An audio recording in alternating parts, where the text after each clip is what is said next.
You've got the look in your eyes.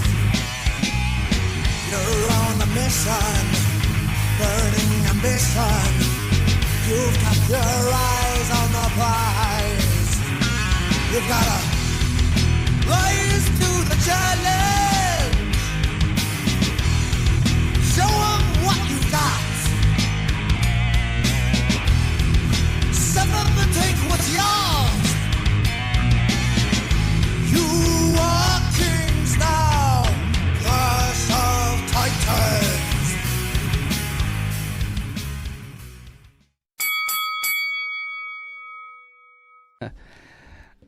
Hey everyone, this is Anthony, Tornado Tag Podcast. We are on the phone with Brian, Matt, Hello. and Tyler. And still. I wanted to start it off real somber and be like, we had several deaths in wrestling. Oh yeah, this we week. should have. Yeah. There's only really one. Yeah, because 2 came back. It's a miracle. Who would be the Vanguard 1 died. It's a second roof, Andy. Yeah. Anyway, But Rey Mysterio's blind. He'll never wrestle again. never. He's in critical condition. Yeah. Yeah. See what babies do? They ruin everything. Baby's blind at Rey Mysterio. I was like, where's the I connection? mean, I'm like, to be honest, when I found out I was going to be a father, I also blinded a Mexican man. So. I think that's the best way to go about it, isn't it? You're like, oh, here we go. We got this. This has to happen on a very special. It's not my fault. as our Snitsky- as Gene Snitsky Snitsky kills time it. to go blind. Yeah. Snitsky killed Rey Mysterio. Yeah, actually, this is how I wanted to open the show. I mean, I still can. We'll find it real quick. Who got their heart ripped out in Lucha Underground? Was it Dario Cueto? No, he got shot. It was Phoenix, I thought. 'Cause didn't he come back as like a zombie? I think so. I forget. Yeah. The show I forget. Was so wild. What's his name? Yeah, it was Matanza Phoenix. ripped his heart out, I think. Yeah, that's what happened. Yeah. I mean, if you're going to do this storyline, follow through with it. Yeah. That's all I say. Or don't do it. Well, they killed Conan in like episode 6 because I guess they guess they fired him from the booking. Yeah. Like, we may as well just kill you, and they did. I'm like, oh man. That's what they would do, like in back in the day in sitcoms or something. They'd fire you, like, well, kill that character off. Yeah. He's dead. Yeah. Tell you what, for people that wanted something different with their wrestling, you got Lucha Underground because that was different. I loved it. I thought it was so much I fun. thought it was great. It reminded me a That lot was of Wrestling Society X, which only had, 1 season, maybe 2? I never Just seen one, that. yeah. This is just, but way better. way better. way better quality and wrestling. Seth Rollins was in it. Yeah. Yeah, in a team with Jimmy Jacobs. Yeah, Do Colt it for Cabana. her. There's Matt a lot of Classic. good people in there. Matt Sydal, yeah. Holy shit! X-Pac was there? This is hard to find. Yep. Oh Jesus! Well, let's just get into it. I'm just letting you guys kind of talk, but I'm just looking for the. I know it's in our group chat, but I cannot find the. So did anyone else watch Dark Side of the Ring with the Road Warriors? I will with that. Yes. I watched it. Yes. I haven't watched it, but I have it ready to go. I have to watch it still, though. I thought it was pretty good, but it seems a little bit tame after the Herb Abrams one. Like so Hawk just doing drugs like in the back isn't as bad as doing drugs and beating hookers. And, Yeah, it's like you need to step run your around game naked. up, man. Yeah. But it was a good episode. And now there's one with the Yeah, Beating up Eddie Guerrero at a concert. Did they cover that? No, actually they didn't. No. Oh, they didn't. Wow. No. If you have the WWE Network, the Road Warriors special, I mean the one that came out on DVD like 12 years ago, Yeah. that was way better than it. Like before you got here, we were talking about it, and I thought it was a really good episode, but it was just too short. Yeah, that's why it felt rushed. Like, cause they didn't even talk Yeah. about when they went back to WCW at all. No. What a rush. Yeah, what a rush. Oh, the Ring of Honor champion. Yeah, oh my, 2-time Rush, Ring of Rush. Honor champion. Yeah, 'cause, I mean, how do you tell that story in like 47, Yeah. 48 minutes or whatever it is? I actually have that DVD. It came with the shirt, and I believe the shirt was extra large, and I gave it to somebody. At the Oh, yeah? time. Yeah, it was I'm years sure you're ago. going to get a lot more of that show, by the way, because the ratings are doing really well. Yeah, they're definitely doing a season Which is 3. good. For It should. It's a Viceland? fantastic show. That's why Tony's still Like, looking. Well, Go ahead. well, I guess what they're doing is they were on Jericho's pod. They've been on a lot of podcasts, those two guys, and what they're doing is they're taking like requests on what you guys, everybody wants to see. And I would love. There's 2 things I want to see. Me being a diehard Japanese wrestling fan, I would like to see him do. I mean, it's going to be tough to try to get some of these guys from Japan, but I would love them to see them do King's Road style, and like how it led to like Misawa's death. Yeah, and that'd then be a good something one. on Shibata and how his style basically cut his career short. I Go would back a love little to see- farther. Maeda, the shoot kick. Yeah. Well, once we all get back to the table and Yeah. we can figure out a structure a little better here, we can go back to doing our topics and stories. I know that was something we did for a while there. Yeah. I think Robbinsdale XPW. High, it's still in chamber. Yeah. XPW would be a good one. XPW would be great, yeah. I try to think of and then there's just wrestlers that were shitheads could get a whole episode. Like Dynamite Kid. The Click, you can do an whole episode on the Click. Yeah, you could. Yeah, How fantastic they are. Brusso. But not to people at the time. Oh, what's them two? You'll never eat a salad again. They should do an episode on Sunny. That Yeah, they could. Yeah, that would be a good her one. OnlyFans, like, that'd be That'd awesome. be a good one. And Candido dying. Yeah. I love Candido. What are those two bald-headed, 8-Ball and Skull, Jacob and Eli Blue? What's their names? Apparently they're like white The supremacists. Bruce Brothers. Yeah, the Bruise The Brothers. Shane twins? Oh, the bald-headed Oh, the ones. Harris brothers. Yeah, Harris, but that's it. Here's a quick question. Do I'm one on them. not super political, but isn't there some stuff on Undertaker? He supports a lot of I right- never heard that, but Yeah. maybe. I know Jeff was talking about it during the pay-per-view where he was like, Taker supports a lot of right-wing Very conservative. conservative Well, that's probably all type Michelle things. McCool. Well, I know he's done stuff for like conservative churches, but I'm not going to equate churches with like right wing super conservative stuff. Yeah. Yeah. But when you brought up when you said right, I thought you were saying white. I'm thinking the Harris brothers. Yeah. I know one of them has like Nazi tattoos on them. Yeah. So Oh, they could wow. definitely cover that. Yeah. All right. Well, Well, dude, speaking of sorry. Sunny, if she did an episode, did anyone see that she? I don't know if it's real or not. someone's but rattling she around put a up, lot of stuff. It's really loud. Yeah. She put up a thing about how much money she made on her OnlyFans, like pay stub, and she said she's apparently made like $100,000 since she started her OnlyFans. And I'm Good like, for what her. the fuck? Yeah. Good for her. Imagine that If it's true, like that is crazy. Yeah. Yeah, it's good work if you can get it. Yeah, imagine her like 96 Sunny when she was America's most Oh downloaded. my god, she would have made $100 million. Yeah, she'd be filthy rich. I'm still trying to Unfortunately, convince. I've made nothing on my OnlyFans. I'm trying to get Heidi into it, man. I just wanted Hey, to sit in a bikini, eat food. People are into feet. Listen, get People. Heidi into it. I'll be one of the customers, bro. I'll help you out. All right, cool. I appreciate that. What's his name will be from the gym? Oh, yeah, Tom Kessler. Tom Kessler. Tom Kessler. I think there'll be a lot of Like, fans that where's would. that ugly fuck at? Yeah. There's a guy Heidi would get a lot of love. I think she does. I think she'd do really well. I'd have a laptop in no time. I know that. It'd be like money in the bank. How's that for a segue? But yeah, Ham fits a segue. we really only have two news topics we're going to dive into real quick, and we're going to get right into everything this week. Real fast, if you do like what you guys hear, definitely go check out our merge page, and we do have a merge and a donation link, and also on Anchor you can do it's kind of like a Patreon through Anchor where you can do like $1, $5, or $10 a month. It's kind of like buying us a beer. If you want to buy us a beer a month, it helps us grow. Our goal is right now to shoot for a new laptop, because the laptop we can take this show and we would turn it into a live stream show. So we would bring video back, because right now we're audio only, and I know a lot of people are missing the video aspect, but it's not possible to do with my computer. So that's the goal, is to get a new computer so this will be a live stream. It would be live streamed on YouTube, and if we can figure out a way to, without costing us a lot of money, because I know there's programs that do cost like $60 a month, and then it'll put your stream on like 5 different streams at one time. Oh, okay. But if not, we'll just be a YouTube stream. But that's what we're looking to do in the future. So if you want to help support that, go grab some T-shirts and some merchandise. We have an interview out right now with the High Tension Wrestling, Alex and the Maestro. You can go check that out. And then the new interview is going to be dropping on Tuesday, and that's going to be Johnny the Dark Horse Moran. Really, really good interview. I'm excited for you guys to hear that. Just to clarify, the Maestro Anderson Scott, not the Maestro from WCW. Yes, it's Yes. not that Maestro. Yeah. Well, listen, I was trying to. Who in his independent career was referred to as the Stro. I'm like, clickbaiting oh. here. I don't think that's going to help. Who would interview with WCW Maestro? You'll probably get more with the Maestro you interviewed. Yeah. Yeah, and then first news real fast is Sting has officially pulled out of his Legends contract. Or did it expire? I don't think Legends contract expires. I think that's like something you can tap into at any point in time. I don't know how it works. I don't know if you signed for years. Yeah, I don't or- know how it works either. Yeah, But I know that it's done. Do you think Whatever it is, he doesn't have it. Do you think he's gonna go try AEW out? No. I don't. I mean, I think he might make an appearance. Why not? Yeah, For like Hardaz a and- one-off. Yeah, I don't think he's going to wrestle. I'm sorry. Cody loves to revive the anything WCW or Crockett, so I think he would bring Sting in for an appearance. But yeah, I think you've seen Sting's last match. That does nothing to me anyway. I'm not a Sting guy. Not a Sting guy. How dare you, sir? He does nothing for me.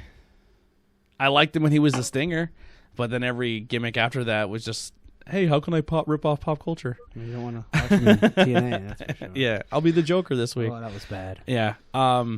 Anyway, and then here comes the hate mail. If we get any mail, I'll be happy. I'm writing it right now. I'm writing you hate mail. Yeah. And then I don't know much about this topic, so I'll let Tyler take it. But there's I guess there's a show called Rockstars, or it's called Movie Trivia Showdown. Yes, Movie Trivia Schmodown. It's a trivia movie league. And Chris Jericho has signed on to have a match. Wait, you said Schmodown? So it's kind of like Schmodcast? Yeah. Yes. So it is a Kevin Schmodown. Smith production? Schmodown. No, it's not a Kevin Smith production. There used to be a show called the Joe Schmo Show. It's like these two guys that would review movies together. That's so good. And they just decided to start a movie trivia league, and it just kind of blew up. The Deadpool guy? No. It's Christian is the one guy's name. The other guy is Mark Ellis. They're both comedians, actually. Oh. And they started a movie trivia Schmodown league, and it blew up. I mean, it used to just be a couple of them and their friends, but they got everybody from like the entertainment industry who is really good at movie trivia to join. And now they have stables. Like there's 10 stables. There's 10 fractions in it. They have like eight players per stable. They have a world champion. They have tag team champions. It's really, really good. So they are wrestling fans then for doing all that. Yeah. Oh yeah, they're huge wrestling fans. If you have tag team champions, you're wrestling fans. Yep. They have a whole thing called the Inner Geekdom, which is like Marvel and Star Wars. That's like their own like league. Oh. And there's an Inner Geekdom champion. But they all have gimmicks and they have storylines. But the matches are real. Like whoever knows the most trivia wins that match. It's not like scripted in that sense. But everything else is pretty scripted. Like like the rivalries are scripted. Like, oh, I hate you, and like, but it's really, really entertaining. It's really fun. That whole premise you just brought up reminded me of a movie. It was called, I think, The Grand, and it was an improv movie, but it had like Cheryl Hines and I think Woody Harrelson might have been in it, a few other people, and the thing at the end of the movie was a poker tournament, and they had all these storylines that they wrote in the movie leading up to the poker tournament, but the poker tournament itself was a shoot. That's pretty cool. What if wrestling was like that? Yeah. Just go out there and beat the shit out of each other. Yeah. All right. We'll dive right into the pay-per-view. Spoiler alert: Tyler dominated this. I didn't do it. He kicked ass. Not only did Tyler win among us, Tyler was number one among the. I have it here: 294 people that played on the digital pro wrestling. He went overall number one. Overall number one, cleared it by 4 points. Oh wow! I am. Last time I checked, that he was only number 2. So did you have Brother He Love beat me as by unscheduled? 14, and I was number 20. Wow. Yeah, Tyler dominated. You can all bow now. Choose King Corbin Tyler right here. Yep. Yikes. Yeah. I don't know if I want that. Refer any other King gimmick, please. Oh my God! Stop it. King Corbin is a treasure. King Mabel. So, Money in the Bank. Let's, Brian, if you want to get us on this train and start running down the card. Let's start with the pre-show match, which I thought was quite good. Jeff Hardy defeated Cesaro. Yeah, very clean match. It did what it needed to do. We were completely wrong about possibly a new finisher or something new in the works. For what, Jeff? For Jeff. Oh, maybe we're yeah. saying that Tony maybe thought this... Jeff was going to whip out a submission. Oh. No, I didn't say he would win a submission. I said maybe he'll get away from doing the swanton because his body's taking a beating. So he can't go do it anymore. But his swanton looked clean. It was smooth. It was perfect. I think I would put his return on the show proper, not the pre-show. But I guess that's whatever. Yeah, it would have probably. And they would have had time. The show itself only went like 2.5 hours. Yeah. They wouldn't have had to cut anything to put that show on the main card. Oh my God! I hope built that's them a up thing. for like 4 or 5 weeks. I hope that's a thing. Normally, when we go and like you sit at a friend's house or you hang out and it's a Sunday night, and the next night you usually have work in the morning, and a show ends at like 9:30, and you can hang out a little bit afterwards and really talk about what you've seen. Man, that was nice. It was really nice to like kind of have some time. You'd have to rush to bed real quick. You gotta leave him wanting more, not. Oh man, to end already. Yeah, you're like, man. Well, apparently. You don't want to be looking. I'm sorry. You don't be looking at your watch, going, "Man, I have to be up in this many hours. I hope this pay-per-view ends." It's like over that early, and you're like, Normally, now I have like an hour and a half, 2 hours before I normally do go to bed after watching one of these pay-per-views. So I do like that. this is apparently going to stay. This is going to be the way Good. Vince wants to move forward, is to have short pay-per-views. Like in your house. Yeah, remember Pretty much, yeah. they were like an hour and a half back in the day. Yeah. Yeah, 2 hours. 2 hours. They would always leave. They would always end early, like an hour 45. Like Yeah, $1.50, yeah. Yeah. All right. So They after were the cheaper too back in the pay-per-view days. Yeah, they were Yeah. $20. $19.99. Yeah. after the opening match here, what do we got? The pay-per-view opener was the Fatal 4-Way for the SmackDown Tag Team Championships. The New Day defeats Lucha House Party, The Miz and Morrison, and the Forgotten Sons when Big E pins Metalik, right? I'm trying to look it up here. Yes. Yeah, I think you're right. New gear for Metalik, kind of had like a Jushin Liger look. I seen he had a picture, and it was Jushin Liger and somebody else. Yeah. Juventud. Yeah. Juventud, yeah, that's what it was. Juventud and Liger. Jushin Liger. I like his new gear. I'll tell you what, man. I know they're not going to probably be taken seriously, but I would not mind watching more Lucha House Party on my TV. They are fun to watch. Yeah, they look great on SmackDown in that 8-man the 2 days before as well. They've been really coming on strong the last 3-4 weeks. If there's no reason why just because they're not Rey Mysterio and they wear masks, they should be considered a joke. They're good in the ring. They're fun to watch. That's if people, probably a Metalik's incredible, especially. yeah, like if they can literally be WWE's Lucha Bros if you book them right and don't book them as like a joke. Yeah. But yeah, I'm gonna be honest. See what happens. After seeing that tag match on SmackDown and then kind of what we got in the pay-per-view, it's all right. It's all right, match. The best thing about it was every guy talking, so there wasn't complete silence. Yeah. Yeah. That was my favorite the thing. Spanish fly to the outside was pretty sick. When they did, you were just coming in Oh, as it okay, happened. yeah, I was gonna say, I didn't Malik hit Johnny with a Spanish fly to the outside Okay. on top of everybody. Oh, that's cool. Yeah, it was a good spot. And Morrison's been great since he's come back, especially in that heel role. Just the way he's been able to post and feed, and his timing in the ring, just as a heel tag team wrestler, like all the little nuances. I think since he's been back, especially with the Miz, I really think he's kind of come back into his own. The two of those guys together, they're entertaining as hell. I don't necessarily see why we have to have New Day with the tag team titles. They don't need them. I know. I'm done with New Day. Break them up. It Something just still else. bothers me so much how the tag team titles got won anyways. Like the fact that Big E won them in a triple threat match makes me still want to Fatal Four. suicide. Was it a Fatal Four? No, it was triple threat. You're right. It was That triple threat. Triple Yeah. threat ladder match. It or was the whatever. opposite guys from the WrestleMania. Yeah. Yeah.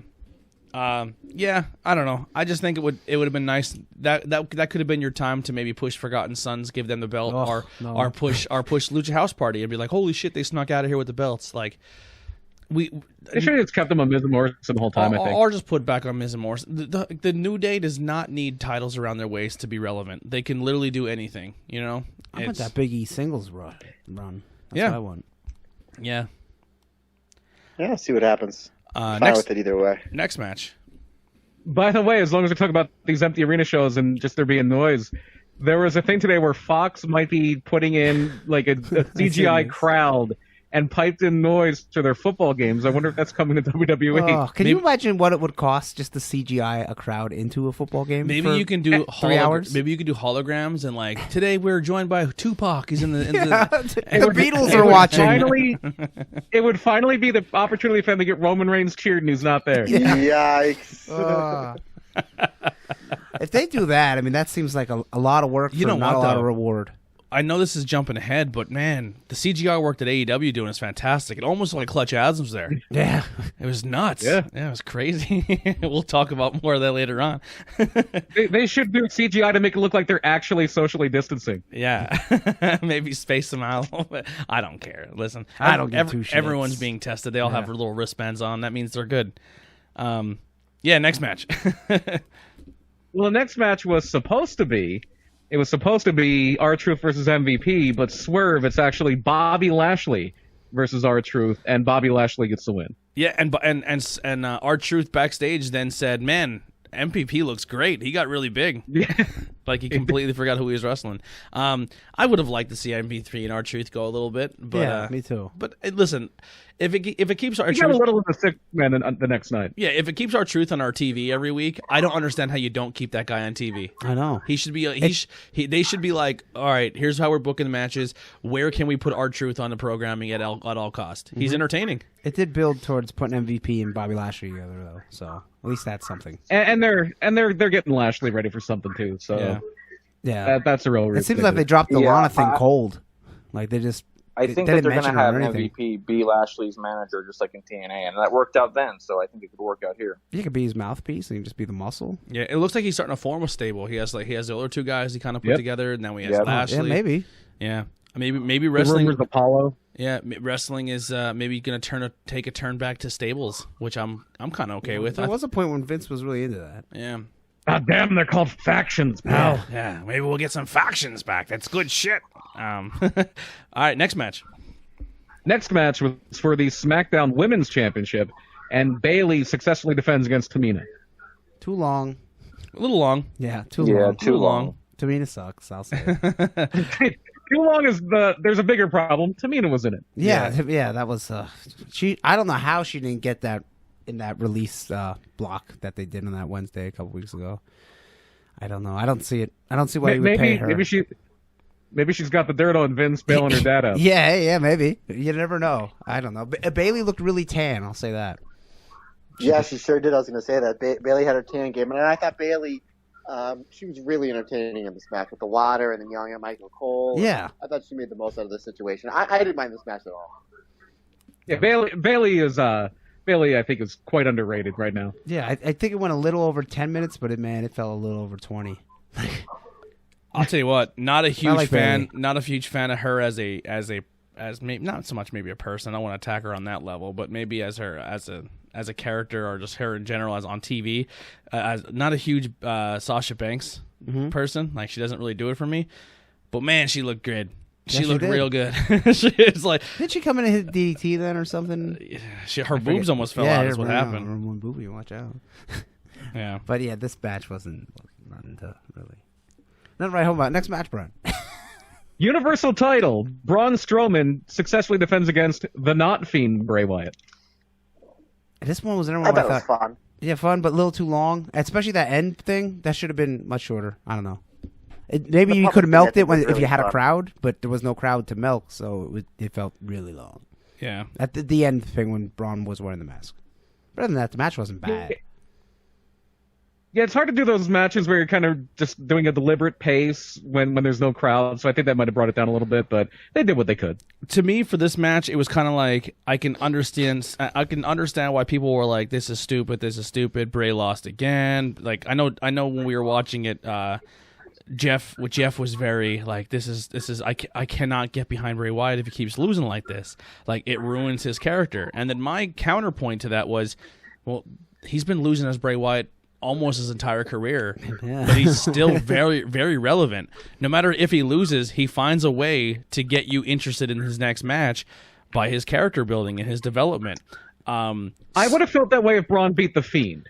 But Yeah. if he's beating Bray, I'm okay with that. Yeah, that's how I feel too. But that's why I thought it should have been a squash, because if it would have been a squash, to me, it would have added more reason that the Fiend would be so bloodthirsty to get back at Braun. Yeah. Yeah. Not only did he hurt Bray's feelings for leaving the Wyatt family, but then he goes out there and he squashes him. Like, I just thought that would been the way to go. I actually didn't hate the match. I thought it was pretty good, but I don't think anybody's going to remember the match. Just going to remember the ending of when Braun put the mask on and all the puppets are like, "You brought him back," and then he squishes the mask and then he power slams Bray. I think that's what everybody's going to remember. Yeah. So I think that's the psychology they were going behind it. Yeah, Definitely. and he did not let him in, so that's kind of why there was no effect there. So I look at it as if this was the beginning of something longer, and you couldn't have Braun lose his title that fast. no. Well, they've done stranger things, but yeah, I agree with you. It was a bad week all around with that mask getting crushed. It was a bad week all around for inanimate objects. Yeah. Yeah. All right, next match. Next match was for the WWE title, and Drew McIntyre defeated Seth Rollins to retain. Good match. Very good Fantastic. match. Loved it. Best match of the show. I know sometimes his babyface character does nothing for me, and maybe sometimes when he's on the promo, they're not the greatest for me. But when he's in the ring, man, he's fantastic. Seth Rollins is good at what he does. I'm digging this Messiah character more than I ever digged any of his babyface stuff. The only thing going a weird direction with him, but that's more for Raw than here.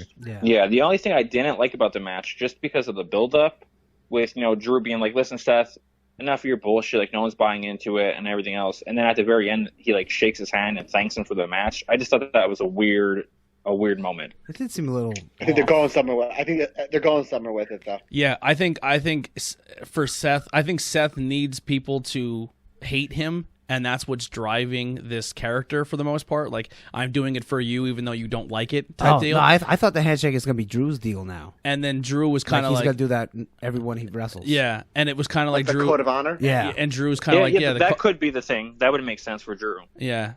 Because Drew the entire time building up to this. He comes out very, very cocky as champion. Yeah. like Which is almost good, kind of heelish. Because you don't like, want the champ that gets outsmarted and beat up all the time. Yeah. But how can we get behind him?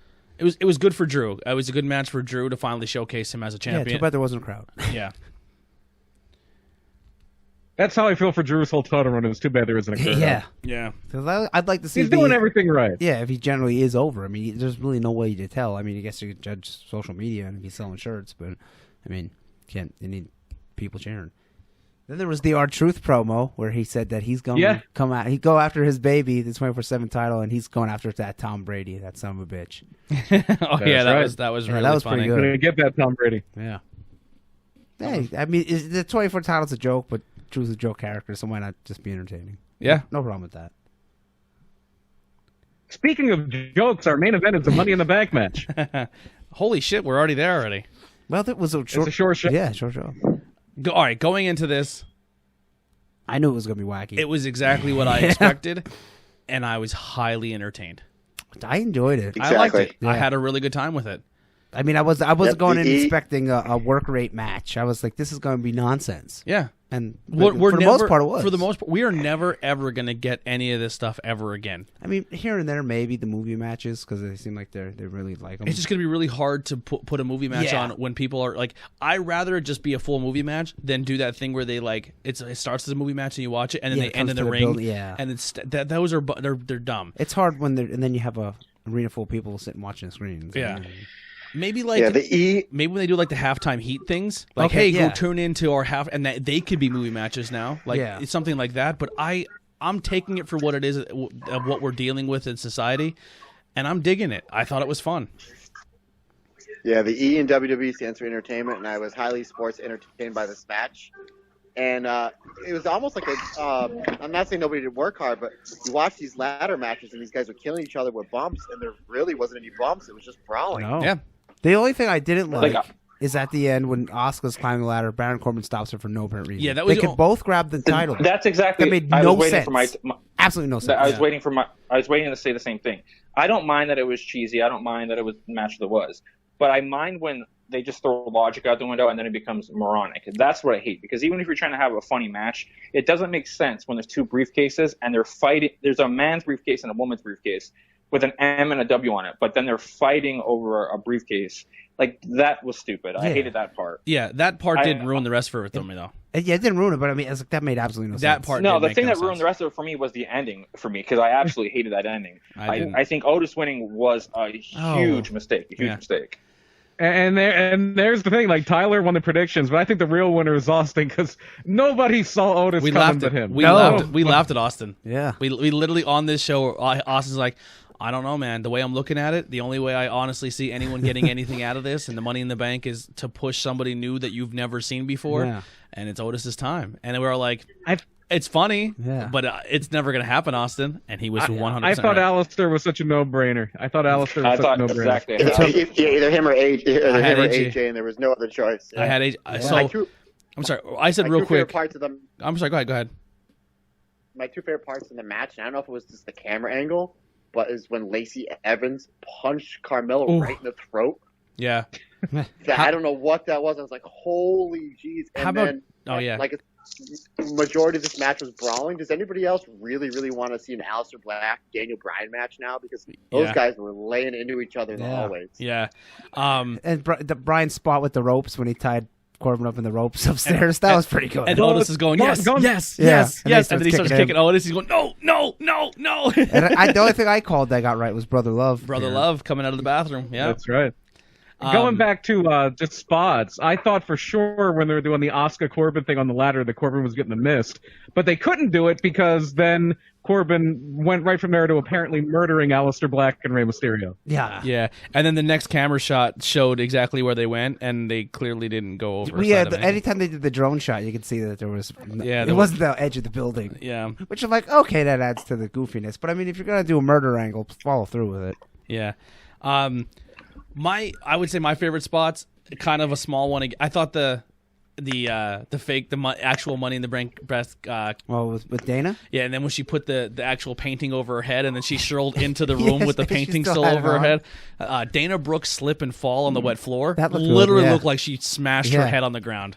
Like it looked like it hit hard. I thought she had a good showing in this. Yeah, as a comedy character. Yeah, I thought Dana Brooke. She's not that great in the ring. I hope Dana Brooke gets more attention because supposedly everything she does backstage is really good, and I think she's paying her dues and she is trying to get better. So hopefully she gets a little more shine here. Asuka dancing in the elevator was really funny. I actually made a big post on Witness for Wrestling about this. That if you don't fall in this category, Tony, because you're okay with it. But if you weren't okay with Jinder Mahal becoming WWE champion out of nowhere, but you're okay with Otis winning the Money in the Bank out of nowhere when he didn't deserve it either, then you're a hypocrite. Because Otis is 0-3 and he's 3-0 in singles matches, and now he's the #1 contender for a world title. Like, that is ridiculous. That's just ridiculous. Like, I mean, on AEW, Brody Lee's 4-0 when he got a title shot. That's true. That's ridiculous too, though. I mean, totally. But here's your thing too. You only have so much roster that you're able to use at this point in time. But that's not an excuse because you could have had Aleister Black winning, who's actually earned it. You could have AJ winning, who actually has earned it. You could have Daniel Bryan winning, who's actually earned it. You could have Rey Mysterio winning, who actually has earned it. Anybody in that match, including Baron Corbin, who I don't like, would have been more deserving than Otis was. Who's probably getting more views when it comes to their YouTube videos and when it comes to storyline right now? That match itself. I mean, sure, but that still, they did the same thing the year that Braun won because he was getting views, and then he lost. They were making a mistake. The 4 years in a row, they went with a big guy to win the briefcase, and each year it was a mistake. Last year, Brock won it when he wasn't even in the match. That was a mistake. The year before Braun won, that was a mistake. The year before that, Baron Corbin won, he lost. We can't chalk it up to mistake until we actually see the mistake happen, though. So you gotta that's part of the story and that's part of wrestling is kind of. But him winning the briefcase in general, I already consider a mistake because it's not necessary. Because if they have him win and he beats the Fiend, like let's say the Fiend beats Braun Strowman, and then Otis is the one who beats the Fiend. Yeah, dude, I will probably break my television. Like, I'll be that frustrated. I can't see that. I can't see him beating I'm Drew. trying to picture Otis beating the Fiend now, and I love it. It's so absurd. Does anybody want to watch a match between Otis and Bray Wyatt? You know how boring that goddamn match will be. If Unless it's all comedy. We really don't. We have never really seen Otis off the chain either. We've never really seen him go. I'm just gonna go and say that I probably can't. I'm willing to bet that he's not going to be able to go that well. I don't think he's terrible. I don't think he's terrible. I put in the chat that I'm thinking of an Otis Bray Wyatt 15-minute match, and I threw up in my mouth a little bit. Yeah, exactly. I honestly, and I'm not saying he's probably fundamentally good, but I mean, are you even going to get a 3-star match? And Austin brought up something in the chat. We're saying where they could use this as Dolph cost Otis his cash in for world champion, and that makes the rivalry even more hate. But it's like, no, that's a waste of the briefcase then, because you could have had Aleister have the briefcase. You could have had AJ have the briefcase. I think if you wanted to do that, you could have had Dolph throw Otis off the rooftop, and you would have had the same exact effect. He would have cost him the briefcase. Yeah. I think the briefcase. I think the briefcase is leaning towards it's going to be used for a tag team. But then I think that makes him look like more of an idiot. That makes him look like such an idiot. Yeah, that makes it look even worse. There's no plus side. He is. That's his gimmick. Yeah, that's true. He's an idiot. I but guess also, it'd be like one of the Bushwhackers. He's an idiot. It could be perceived as an idiot, or it could be perceived as he's really faithful and loyal to his friend. Okay, all right. If me and Matt Turner were in that match, and it's his real life, and he wins it, and he goes, "I want to use it for title shot," I'm gonna say, "No, go for the world title." Yeah. I don't know. What if he gives it to Mandy? I was about to say that. Yes. Exactly what I was thinking. Oh, yeah. I didn't even think of that. That's the only way they can get out of this is if he gives it to Mandy. Mandy becomes women's champion, and it was a ruse all along. She was using him just to get to a women's championship shot. It's the only way you can make this. I don't like that either. Long way of going. He's got to win a ladder match to do it. That's a long way. I was thinking it like this. I would have Tucker's like, no, you got to go for not really, because he was using her in the Royal Rumble. he was Yeah, saving her from being eliminated. yeah, that's true. It's not even. It's just it could be the long game. Like she was just hoping somehow he could help her win the championship. I think if they did promos, right? And then, like, he says he's going to do the tag title shot, and then Tucker's like, no, you got to go for the big belt, baby. And he's like, we're going to train for 3 months. And then, like, he's like, I'm going to cash it in at SummerSlam against whoever's the champion. And then there's vignettes of Otis or Tucker training him and Mandy training him. And, like, he gets all pumped up, and then actually he never doesn't win the title. Yeah. And then you can have the feud there. But I think that would be pretty good. I mean, based off what we have right now. Yeah. Only if they do it like shot-for-shot remakes of the old Hulk Hogan, Gene Okerlund training thing. I mean, it just be over the top, but kind of make him, and then you got to give him a new finisher. He's What like if- he gets the power What bomb, if or pile driver? What if he takes him into the inner city and he trains in the gym with the brothers like Rocky? Yeah. So, yeah, he should be punching meat and then eating it, and then he should get the new finisher, and he should beat some jobs week after week. Yeah. So get the new The finisher. street over. prof's like, listen, man, you want to learn, you got to train with the brothers. And that- he takes him in. He's like, you got to learn footwork. Yeah, that would get some people behind him at least. I'm like, oh, Otis has this new pile driver, and it's deadly, and once he hits Drew McIntyre with it, it's over. He's gonna win the title, and then he doesn't win the title. But Yeah. at least it's something. Yeah. One of I think my favorite training thing ever, now that I think of it in wrestling, and Andy, you'll probably know this, Matt will probably know it too, was in ECW when they had Public Enemy training Mikey Whipwreck for the ladder match with the Sandman. I don't Yeah. know. And they put the I don't want to do six-pack it. of beer up in the Beer. tree. Yeah. And Mikey just had to climb up the ladder, grab a beer, bring it back.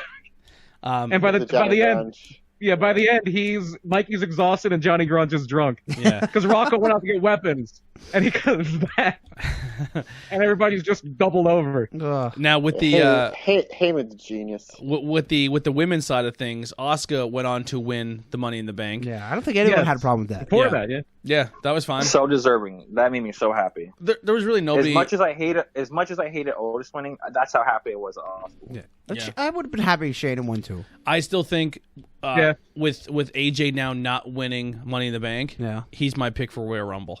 Oh, see, I don't know. They look like they're setting up an Undertaker match. Yeah. Yeah, Yep. I'm thinking AJ and Undertaker at SummerSlam. Like a real match. Yeah. Not at Mania. Yeah, I I still- guess I still- Undertaker's like, hey, brother, I like this. Let's do a regular match. He said he wants to go out looking like he deserves to. Like he wants to go out looking like he is awesome. I think that guy's gonna keep doing it. He just has it in him where he's gonna keep. He's I'm gonna never be quite honest, happy. The more I watched that documentary, I was like, Yeah, I kind of don't want to. I don't want to. I want to see Undertaker undead. Like, ugh. yeah. I was just like, oh my I god. don't want to see Michelle Cole. I hate It her. reminded me of something I heard the magicians Penn and Teller say, because they're like, I think Teller's like 70, 71 now. Penn's getting up there, and they're still doing. They were doing shows before everything got shut down. And Penn goes, yeah, we intend to die in office. Yeah, I liked what they do. They like show you the trick, but then flip their own tricks to say like, well, this is how it's done, and Yeah. then it looks like the trick goes wrong, but it's still a trick. Oh, they're brilliant. Yeah, They're brilliant. fantastic. All right, Monday Night Raw. Before going into this, we get this huge social media push that Becky is going to confront Asuka, and she has a huge announcement, a major. a major announcement. It reminded me of TNA when they had a major announcement every 2 weeks. Yeah. So Becky comes to the ring. Now, obviously, this is where sometimes the internet kind of pisses me off because it was kind of spoiled online. Yeah, But I if guess Meltzer. Yeah. Oh no, not Meltzer. Somebody else. it was one of those guys where I was like, "Fucking wow!" But she came out and it was I all. think Mike Johnson was the one that broke that the title was being handed over, but they didn't say why. Yeah, it was leaked online. Why? I mean, obviously, if you're listening to this, you already know. It wasn't confirmed, but everybody suspected. Yeah. So she comes out and she clearly looks disheveled. She looks upset. She looks like she's holding back emotion, possibly tears. And I remember putting in the chat like, "Oh shit, I think she's gone. I think she's legit leaving." And then Asuka comes out and they do this whole thing where she says, "You didn't compete for Money in the Bank. You competed for the belt." And then she opens the briefcase and the belt is in the briefcase. Because Asuka didn't open the briefcase since she won it. Yeah. And she Well, they didn't- said there was and- a combination on the top. and she- that's how they got okay. around Well, that. okay. And she was like, "Boy, this feels really heavy for a piece of paper." But yeah, so and then she goes on to say, "You continue on and be a warrior. I'm going to continue on and be a mom." Good moment. And from what Tyler found out is that Asuka knew she was getting the title, Yeah. but did not know Becky was pregnant. So that was a genuine reaction. What if she would have been like, "Oh, okay," and just take the belt and but she like, spin kicks her in the belly? Yeah, oh, no. well, what that thing with that CM Punk said about Yeah. spitting the mist, that would have been awesome. And Yeah. then that great. Yeah, way to that bring- would've been great. Great way to bring That would've Becky been back. great. I don't know. I don't care. I hate kids, and I don't. I don't like it. Yeah. I'm glad You don't have Asuka's to won raise the title. kid, Andy. I know, I but love it The how kid's he not says- yours. I love it how he says Is I it? hate him. but he's fantastic around my daughter. Like fantastic. Yeah. Listen, I'm not a huge. I don't want kids of my own, but if I'm around kids, I don't mind being around And them. the whole baby announcements. Bleh. And then Andy, quick. Oh, Andy, wait till they do like a gender reveal at SummerSlam. You're gonna love it. Oh God, yeah. And then Andy quick got on the horn, and because he's best friends with Shayna. He's not really now, but I'm just. And he wrote her a promo. So check this out real quick. Oh, come on, go through. Oh, it's not coming through. Son of it. Hold on. Give me a second. I butchered that. Charlie. Way to go.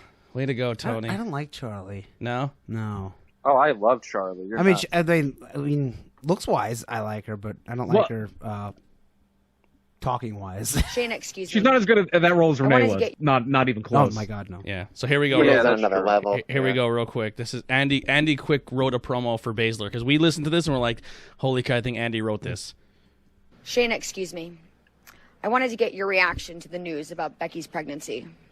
Reaction. How stupid do you have to be to get knocked up when you're the champion? I agree. Yeah, here's a fact. 10 out of 10 mothers will try to convince you that pregnancy didn't ruin their careers. You're trying to tell me Becky Lynch becomes the longest reigning Raw Women's Champion and throws that all away just to house some miserable parasite?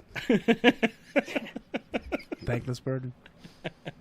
Imagine the man, barefoot, fat, on the couch eating bonbons. Yeah, that kid's gonna suck. You know who the father is? I rest my case. What if she's like, what? No, nobody knows. Yeah, now here's the thing. I was thinking this. Do you think that's Vince talking through Shayna? Maybe. I don't know, but it was a fantastic promo. I loved it. I loved it. Oh my You know god. what the best part about this whole thing is, though, is the fact that Seth put another wrestler on the shelf for being unsafe. And, his second Irishman. Yep. Oh, it's been a glorious time for memes. I saw it's just been so many of them. And the reason he's in a trance because he's thinking about diapers and changing diapers and not getting Oh, sleep. dude, and- I posted that one. That one was hysterical. yeah. It said child support. I'm like, what? He's leaving it already? Man, listen, I was already Moxley a Baszler. pulls out of WWE. Roman pulls out of WrestleMania. Seth never pulls out of anything. Yeah, I see. That was a good one. I already was high on Baszler, but that promo, I think she had another one then later on. yeah, she pretty much told Hart. She goes, "Yeah, you're just mad because the Hart name's gonna die with you because you're Yeah. never having a kid or something." I like how she gets the like almost inside jabs there. Yeah, she's great.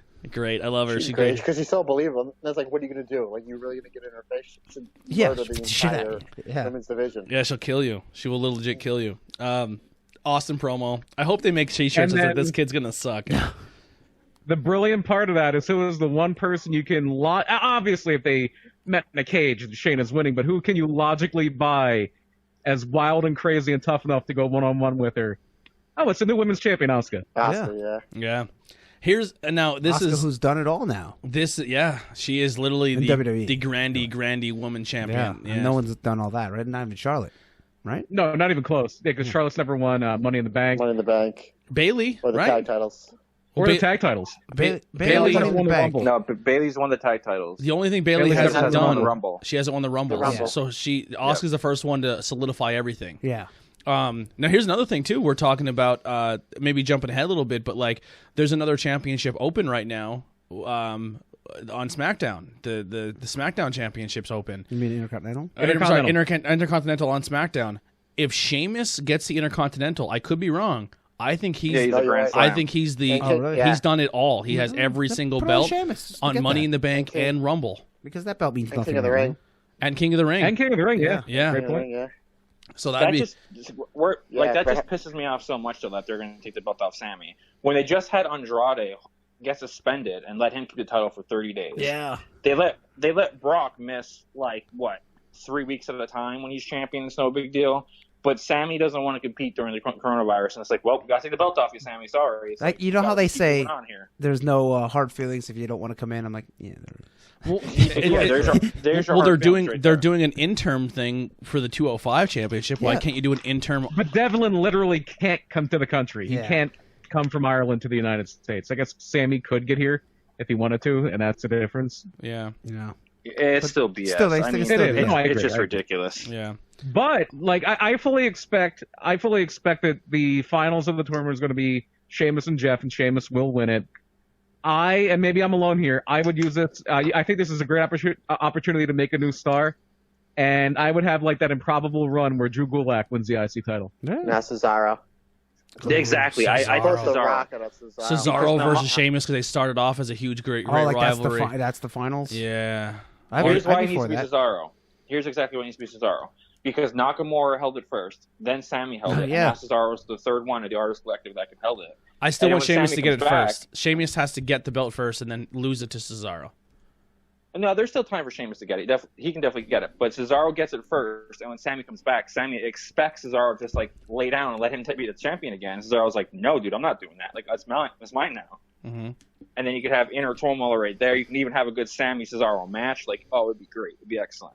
Like, Yeah. I'm never going to complain about Cesaro winning something. No, Never. Yeah. the guy deserves anything that's put in front of him. Did they announce any matches for that yet or anything? No, Okay. they I just don't announced. They think just so. announced that he's been stripped. It's only tomorrow, Andy. Why would they announce it? Oh yeah. Why announce? Why get people excited for what's to come in wrestling? Yeah. Yeah. So the next thing on Raw. The next thing was Bobby Lashley defeating Humberto Carrillo in a no DQ match. Did MVP come out with him? I didn't see this. They had a conversation backstage. Oh, okay, well that's good. They're building the. Yeah. Where he said, "Why are you going after this guy when you could be going after the world That's championship?" right. Yeah. He beat him with the spear. And I right? believe that's what they're teasing. I think that's going to be your next world title match, is McIntyre and Lashley. I'm back. That's all right. Yeah. I'm with Especially it. if MVP is the mouthpiece. Yeah. That could be pretty good. Mm-hmm. And then back. Sorry. I Go ahead. seen a report like 2 weeks ago that they're apparently going to build Bobby Lashley more and more up because they're going to do Lashley versus Brock at SummerSlam. I mean, I don't know if that's true, but I seen that report. Why not? I don't know if they bring Brock back before they can do it before. Actually, well, this ties into something else. I don't know how true this is, but I guess because SummerSlam was supposed to be in Boston, I guess they are looking at potentially moving SummerSlam to a place where they can have a crowd. Yeah, like Florida or Georgia. Florida, Arizona. Vegas. One of the rumors is they were going to rent out Hulk Hogan's private beach. I heard that. You know, Yeah, Hogan will be yeah. all over that because that'll Well, be on the show. Hogan was taking pictures at headquarters, standing next to the Andre the Giant tower. Oh, Yeah, well, the statue and yeah, stuff. they're probably talking about setting up the show there. I mean, right now they're like, where can we go where fans can go, and we'll run a show there. Obviously, Yeah. UFC is It'd be like doing Bash that at the too. Beach 95. That'll Well, be great. UFC has zero crowd. They did a whole pay per view with zero crowd. Yeah, but I mean, they're They they're gonna Yeah. the first crowd. UFC they can talked. get, they're gonna UFC do. talked about getting a private island. Yeah, I know. I heard all about that. Crazy. Like Mortal Kombat. They're still Yeah. doing it. No, the Fight Island's still Fight happening, Island, Dana says. Yep. And now, because of the state Supreme Court ruling, they could do it in Wisconsin. Wisconsin is completely open. Oh wow. The Supreme Court said, yes, stay-at-home orders or violate the state constitution. You can't do it. So literally, there's pictures today of people in bars in Wisconsin, like all huddled around. There's some states that didn't So they can close, do it like there. North Dakota and stuff. I mean, it's sparsely populated, so Yeah. yeah. I'm sure them places and like imagine the money they'll make. Oh, we're the first live wrestling or live UFC. You know. Yeah. Yeah. It's gonna be interesting. Man, it's such a tough egg to crack, man. Like, obviously you want everyone to be safe and you don't want people to die, but on the same token, how long do we go here? Yeah, you're gonna have people start killing themselves. What's worse? I don't know. Not to get real dark there, but Like, not just that, like Walmarts and major corporations are allowed to be open, Yeah. but mom and pops can't be, who can provide the same service. yeah, I can't buy a pair of shoes for work. You know, anywhere but Walmart. It's like, Yeah. oh god, That's kind of like, I can't don't go to know. mom and pop one anyway. Yeah. It's weird. And now what is, they're like trying to say, like, well, now we can't go back until we get closer to a cure. Like it was a flatten the curve, and now it's, I don't know, it's weird. Yeah, flatten the curve, and they don't say that anymore though. That Well, it used to saying be is flatten died. the curve. Now it's we have to wait until cases go down. That's what people are waiting for now. Yeah. Because flatten just means stay the same. Now they're waiting like, okay, it needs to be below this threshold. Yeah, and that's how they're opening. And then you have like Georgia, which opened up, and their cases tripled in 3 days. Literally tripled. Yeah, they said there were some countries that opened up back up like 4 or 5 weeks ago, and they're back at where they were like April 1. Yeah. If you open up too quick, you're gonna wind up being stuck longer than you would have otherwise. It's one of those things where you gotta weigh it. I look at it like this. Governor Wolf is standing his ground. I look at this like this. I would be like, okay, cool. This like if I was Pennsylvania, I'd be like, cool. You see how this state just opened, and now they're back in the red again. Yeah. But Florida isn't though. They opened and they're okay. But also Florida's. It all depends. I mean, you have certain. It goes two ways too. Where supposedly some states are fudging numbers. Like where if someone dies, they're like, oh, it was Corona, and they make their numbers look good. And then there's some states that are like, hey, doing it the other way. They're saying, I have you don't have Corona. You're just kind of sick. Go home. You know what I mean? Because they want to open their state because they want to make money. Yeah. It's I don't know. It's really shitty. I just hope something gets figured out soon. I'm not trying to sound selfish, but I want to go back to normalcy. But I also don't want people to die. You know, but it's weird. That's the happy medium. Yeah. You know? Can we just have a virus that kills bad people? They just can't. If the coronavirus just attacks, like, what if it was a virus that was positive, like you got it, and all of a sudden now you can run faster? Yeah. Or it kills only racist people. Yeah. Well, okay. Yeah. kind of like the Terrigen Mist. If you're human. Man, I got that virus, and now I can look through walls. But if you're a mutant, then you die from it. Well, but you get 10 good years. If I could get 10 good years and I can fly, whereas opposed to the rest of my life where I can't fly, I think I'm taking the flying. 100%. Yeah. If you could tell me, Tony, if you go imagine outside, all the time you'll save not being stuck in traffic. Yeah. Tony, you can go outside and you're guaranteed to get a superpower, but you only have 10 years to live. Yeah. I'm going outside. Yeah. And then you get the mega superpowers where your nails go. Yeah. You grow hair real fast. You're like, shit. I have awesome, really long. You just keep donating to Locks of Love. Yeah. Like my chest hair, I literally look like Bigfoot. Oh, boy. I'm sorry, we got off way topic there. Next match on Raw. Speaking of things that don't belong on the show they're on, up next, the Street Profits challenge the Viking Raiders to a basketball game. This is the greatest thing on television, right? Now that's a segue. And the funny thing is we're not joking. Like I know we were just. I know they said that. Yeah. Yeah. This literally happened. This is the biggest night in the history of our great sport. we're not still ribbing you guys with jokes. That we're not trying to be haha funny. No, they legit had a basketball game on Monday Night Raw. Yeah, and then the whole time the Viking Warriors, War Raid or whatever, they faked it. They were pretending. I'm like, why? What? First off, who plays quarters in 2-on-2 basketball? I don't understand that. You play the points. Yeah. You listen. This was another one of those things where I almost had a brain aneurysm during it. Yeah. I was so frustrated that I like. Maybe I should just stop watching wrestling. Like, there's one of those moments where I was like, maybe you were me during the Firefly. Exactly, Brian. Exactly. I thought you. I swear to God, I thought you. I was like, Brian's right. Wrestling sucks anymore. Like, I would take 100 Firefly Funhouses over watching the Viking Raiders play basketball. That's one thing. Oh no, so would I. I never want to see wrestlers playing basketball. The only cool thing I learned was that Bianca Belair. Only Pineapple Pete. Bianca Belair made the outfits that the Street Profits wore. That was pretty cool. Okay. No. She makes all her gear too, right? Yes. And then why would you go and fake being stuck at basketball just to tell them that you weren't sucking after you get dominated? And then they said we're still better, and I was like, well, no, you just lost. Yeah. Like if you're gonna do the whole pull shark thing, you're losing big at halftime, then you just kill them in the second half. Yeah, you drink Jordan's juice. I let you win. Now, if the gimmick was they were both basketball players, I'm like, okay, this is kind of makes sense. Or if they're Mr. Perfect, I'm good at everything, and I could beat you, the basketball player. Mm-hmm. Okay, not. We're Vikings. With the only thing they need to go through all the Mr. Perfect stuff, like shooting darts and golf and throwing 100-yard football passes to yourself. Yeah, to yourself. Playing pool. We made a joke about the one Redskins player that was drafted in the draft because I guess his promo, like his little thing they did, his vignette of when he gets drafted. Mm-hmm. He was like, he just started bowling a couple months ago, and he already has 300 games. He can solve Rubik's cubes behind his back. He's now taking up golf, and he's like his par is below like this crazy average. Like anything this guy does, he's excelling at. Like he's a super. He's done. He juggles. He does. He does like parkour. He does flips and gymnastics, and I'm like, he's the Black Mr. Perfect. Yeah, there you go. Like, and his little vignettes of him bowling, like they're literally videos of him bowling. I'm like, this is wrestling all like this is Mr. Perfect's vignette. I love it. I might buy his jersey if I wasn't so superstitious that he would not be on the team after the year. I'd buy his jersey. That somehow always happens to me. But yeah, the only thing that makes me nervous with that promo is the Viking Raiders did do the whole fake out and still said they're better than them. So are we going to keep getting more of these every week? Which I Like Probably. they're playing tennis. yeah, it's going to be horrible.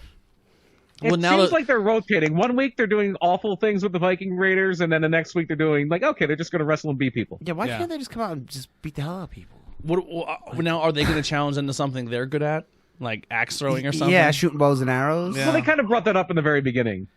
Yeah, I don't know. I don't want to see. And then they're pretending they can't throw the axe at the end. They're awesome axe throwers. Yeah, Would have to be the Street Profits doing that this time. Yeah, that's what I mean. Yeah. Normally, I'm all about let's let it play out and see how it turns out. I don't want to see this anymore.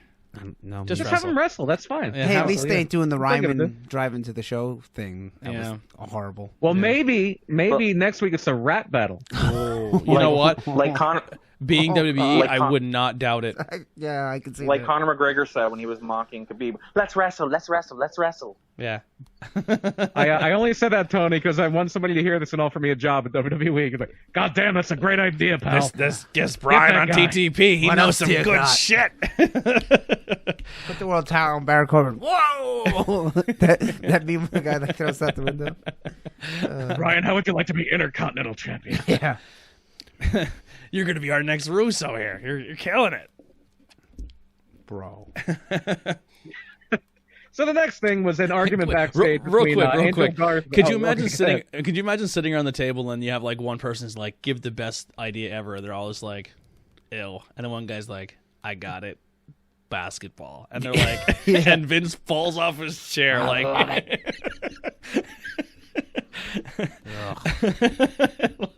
like he does like a spit take. He spits the drink over. Oh my god! But I'm sorry. Go ahead. Next segment. We had a little bit of dissension backstage between Zelina Vega's people, especially Angel Garza and Austin Theory. Yeah. And that led to Angel Garza in a kind of a long squash over Akira Tozawa, who can do nothing but win on NXT and do nothing but lose on Raw. Yeah, that's it. And then after that, you had Drew McIntyre come in and do the same thing he does every week, where he just beats up everybody that ever met Zelina Vega. And that led to a match where Drew McIntyre beat Andrade in another. We can't say it on Raw, but it was a non-title match. Why are they kicking the white guy out of the team? I heard they're But sending yeah, back to I read a NXT. report today. Dave Meltzer said that there was no plan for Austin Theory ever, that he was just there till Andrade came back. And now Theory will be sent back to NXT, and it'll just be Garza and Andrade, and then eventually probably a feud between them two. So he lucked upon the role. Well, good for him. You know? Yeah. I kind of like the stable. It's kind of a bummer that they're going to be gone. Yeah. I don't like when they put stables together. It's like, hey, 4 Mexicans. Let's put them together. Let's get 4 these- black guys. Let's get these Hispanics Like- together. They always say that in WWE, if you have two people of the same ethnic minority, they either have to feud or be a tag team. Yeah. Yeah. And it's usually true. Yeah, 100%. Yeah, then the next segment. Just kind of fly through this so we can get to NXT for Drew. Next we had a few things where they're talking about the brand-to-brand invitation, and they're announcing that next week Drew McIntyre will be wrestling King Corbin. Now here's something real quick. They're going to do the wild card rule, whatever, brand, whatever. The first person you pick is Baron Corbin. It's not the wild card rule. It's clearly named something else, Andy. That's going to get viewers. And you look at People want you to can see bring Daniel Bryan over; he'll get viewers. Yeah. But Look at the SmackDown Corbin. roster. Who can we bring over that's really going to kick Now, this does off with does a that bang? rule apply to every show, all 3 shows? I think it's just I don't think SmackDown. NXT is it. Yeah. Yeah. Adam Cole. But Charlotte, because she's the champion, Charlotte's on NXT. Yeah. Charlotte can do whatever she wants. I like it a lot more than the wild card rule if they are going to just do it by invitation. Like they know, like they tell you in advance. It's like, hey, SmackDown's inviting so and so next week. You know, that's way better than when you just turn it on and 6 guys from SmackDown are Raw. And you're like, what the fuck was It's this a about? it's a 3-man wild card rule. By the end of the show, 15 people are on it. It's like, but no, they showed up in the same car, so that's still one. That was awful. It was, And that was the tease for SmackDown. Charlotte's going to be on SmackDown. That was a big tease for that. yeah. Which she And was then we did get a SmackDown little bit of before she went to NXT anyway. Hey, that's okay. Come and defend the title against Carmelo or something. we did get a little bit of continuity here where Lana did show up when MVP was talking with Lashley backstage, and then she just got upset and started screaming. But it was kind of MVP kind of talking to Lashley and like, you need to be going for that title. It was kind of planting those seeds. And then we had another. Are they slowly rotting Lana off TV? I don't know. I don't know if they're running her off TV. I think they're running her away from Lashley. Yeah. Once she gets away from Lashley, we're never going to see her again. I think they'll try and do something with her. I don't know what. It's obviously not wrestling. She's sexy, Tony. We're going to see her again. Yeah. If they didn't want to use her, they would have just cut her. I think their passive point is just holding people now. Well, no. Thing is, she signed an extension contract A while ago, yeah. Right. So did The whole- Gallows and Anderson. Yeah, that's so did true. Mike and Maria. Yeah, that's true. She signed. They have an out clause. Yeah, she signed it, and they took it based on the fact that if she signed it, they thought Rusev would have signed Yeah. it, and he didn't. So I don't know. Yeah, so if you see that they do a breakup and the next day, we've released Lana, whatever her real name is, CJ Perry, I think is her name. Yeah. Then okay, then, but I think they would have just got rid of her if they would have already got rid of her if they wanted to. I agree. Yeah. Go ahead. And then we had another in a brand crossover here, but it's because the women's tag titles could be defended on every show. You had a Moment of Bliss, and they were kind of talking about Becky Lynch and everything, and then the Iconics interrupt. Welcome back, ladies. They haven't been on That TV leads to the for Iconics against Bliss and Cross. 7 months. 7 months, what a and nobody great- was hurt. What a great time to come back. Yeah, Are they now no longer mad that Peyton's husband is in AEW? Is that like they're over that now? Yeah, I guess so.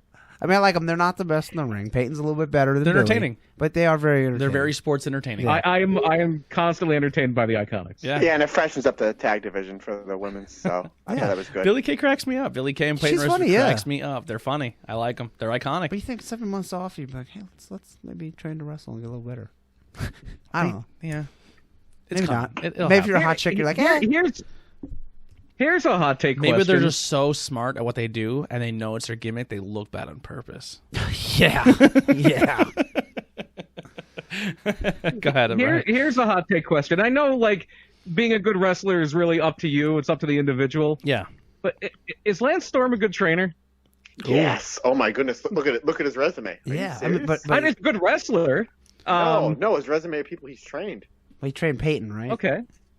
Peyton, Tyler Breeze. Tyler Breeze is, I think, he's the guy's like, okay, he's really good. Rachel Evers, who just got cut. But even Tyler Breeze. Tyler Breeze is okay, but he's not an elite wrestler by any stretch. Well, that's because they're not really giving any. When they gave him time to shine, he was fantastic in NXT. They just didn't really get. Well, even when he was in NXT, he was like in the Fatal Four. It was what Neville and Sami Zayn for the NXT title. He was clearly the worst wrestler out of the four. Like, he was never anything special to me, in my opinion. I always said he was underrated. I thought he was fantastic in the ring. Sometimes I think he's a good promo guy, but he's not Bret Hart. He's even Neville or Sami Zayn. But I would also watch Tyler Breeze over Bret Hart any day of the week. I think you're in the minority there. Yeah, he doesn't do much. That's your opinion, but no, Lance. I think even if you go on his website, they have how many people have been under TNA. People get signed a ton. Yeah, so he's doing something right. Obviously, he's getting people gigs and something else. Quack trained a lot of good people. He trained a lot of bad people. Yeah. So. Here, the only thing I want to. That's why I try to preface it by saying it's up to the person. Yeah. I think. I'm not being a wrestler. I think it seems like it's more up to the person and up to the trainer's just kind of there to give you the basics and then you learn from there. Yes. But the only thing if you have your degree, if you have a 4-year degree from the University of Scranton or a 4-year degree from Yale, where's going to hold more clout? Yeah. Excellent point. That's an amazing point. Yeah, that's an incredible point. The only thing I want to end on with this match is it was fine the whole time. Obviously Iconics win, by the way. Yeah, there was some botches here and there, but my goodness, that finisher was horrendous. It was bad. It was real bad. It's just the suplex. They literally just belly flopped her on herself. Yeah, it didn't look devastating at all. Should have practiced that a few times. Yeah. If they're going to be on TV again, they better clean that up. And here's the thing: that's not a hard move. No, they got to clean it. The one person's basically doing nothing. For how entertaining they are being annoying, they got to clean up their ring. It's got to get cleaned up. I would have had them for training. Send them to NXT, and you girls got to train. We want to use you, but you got to get better. Yeah, I would. I agree. I would send them back to NXT. I mean, that's part of the employer too. I mean, they could Listen, step in. And say, here's the thing too. You got to get better. If you had awesome tag team ideas going on in SmackDown, in NXT, and you're kind of not using them anymore. I kind of liked when the Kabuki Warriors would go from Raw, SmackDown, and NXT and put matches on. Like, why don't you're all in the same building? Why don't you do that? Yeah. What does it matter? That NXT match that was so good too with Team Kick. Yeah. I would like to see more of that. I agree. So, all right, next match. Next, first they did a backstage thing where we got confirmation that Aleister Black and Ray are not dead. They landed on a miracle. second roof 6 feet down. You know what it probably was? It was probably Brother Love. Yeah. And it probably, he pulled a miracle and he brought him back to life. Yep. The ghost of And then Andre. the next, and then you had this is where you first see this Seth Rollins because Mysterio's there, and Seth Rollins comes up. He just looks like out of it. The lights are on, but no one's home. His hair's disheveled. He's just staring His hair's into all the void. teased up. And Mysterio kind of, this is the first illusion. Like, everybody knows, like, because obviously it was an angle last year. It was like a running storyline. But Mysterio's talking about how great fatherhood is, and he offers Rollins a handshake, and he congratulates him and everything. And Rollins just walks off, and then Mysterio just goes, what a dick. And then Mysterio's that's not his real son anyway. Eddie Guerrero's dad. Yeah, it's clearly Eddie Guerrero's. He won the he match. has a daughter, too. Yeah, he has a daughter, though. Maybe his that's daughter's real. true, yeah. That's why he has her name tattooed on his arm. Yeah. Yeah. I don't see a Dominic tattoo on him. Yeah, that's true. It's not his kid. He has Walter tattooed on him. So then the next match was a 6-man tag match, which was Ricochet, Cedric, and R-Truth, or Pretty Ricky, beating MVP Shane Thorne and Brendan Vink. So stupid, but it was entertaining. How did I know Tony was going to like Pretty Ricky? Somebody said that he did that years ago, but I don't remember it at all. He did. I remember it was like a backstage thing. It might have even been like on the website, but he did it for like a minute. Okay. I remember Little Jimmy, and I remember the smoking thing when he used to come to the room smoking, but I don't remember Pretty Ricky. Well, that was when he first turned heel. He beat up John Cena and then lit the cigarette. Did he get in trouble for that too? Maybe No, in the it was arena, all but yeah. Yeah. It just, I don't know. It was stupid, but it was funny. And then we also got a weird Jinder promo where like, is he turning? It was either he's turning babyface because he was very congratulatory with Drew, or he's turning heel where he's just going to be the smarmy guy who just is fake. Yeah, that's what I would go with. It's Yeah, Jinder. I got off that he was just going to Jinder is be the a fake. modern day Mahara, and can do whatever he wants. Whatever that means. I don't know what it means either. But It means good. he can take steroids and have sharp nipples. Yeah, and then get a push because you're the only Indian guy that's on the roster. But listen, he's not white and he's getting a push. Let's take it any way we can get it. I guess so. Poor Nakamura couldn't get that. Yeah. Listen, Nakamura can't speak English. Excuse me, I don't speak English. I love when he did that. Yeah. He clearly speaks English. And he's like, I'm not Yeah. asking your questions because I don't speak English. I loved it. Tajiri? Yeah, it was great. It was great. That was a story. Yeah. They know Salt Cena Tajiri at a told. mall. Somebody knows Salt Tajiri at a mall around Philly when he was in ECW, and he got the whole no English thing from Tajiri, even though Tajiri speaks English. Yeah, DeVito used to tell us in Ring of Honor that he would always kayfabe Carino. Like they'd be calling their matches and he'd be like, I don't know how to speak no English. And he'd be like, oh, okay. And he'd like try to like write something down for him. They get a piece of paper and just over at DeVito and he's like, I understand every word this MF is telling me. Like just to rib Carino. Yeah. That reminds me of there's a baseball thing like that. There's this baseball player, Jeff Francoeur, and he was in the minor. He had played a lot of pro baseball, but then he was in the Major League Baseball. But he was in the minor leagues for a little bit. And they had this guy come in, and the guy knew American Sign Language. So they just convinced for months this other player, Jeff Francoeur, that this guy was deaf. And then they finally revealed to him that, no, he can hear you. that's kind of funny. What a rib. So then the next match was... go ahead. Did you have something there? No, good. It was Rey Mysterio and Aleister Black beating Seth Rollins and Murphy by a wonky DQ. The miracle And then the connection. big story here... Yeah. And then the big story here is Seth Rollins finally got taken out of the super when Ray elbowed him in the gut, and then he just destroyed Ray and took his eye out on the stairs. Yeah, a little brutal, a little graphic, isn't it? Especially for WWE. Yeah, blood. They went the extra mile on this. And do you think they tagged them up because they died together and they brought back together? Now they have a bond in Resurrection. They died The together. miracle Resurrection connection. How about that? They're now forever linked. That could be on the a shirt. MRC. Yeah. It's like Williams and Gordy, just change one of the letters. Oh God.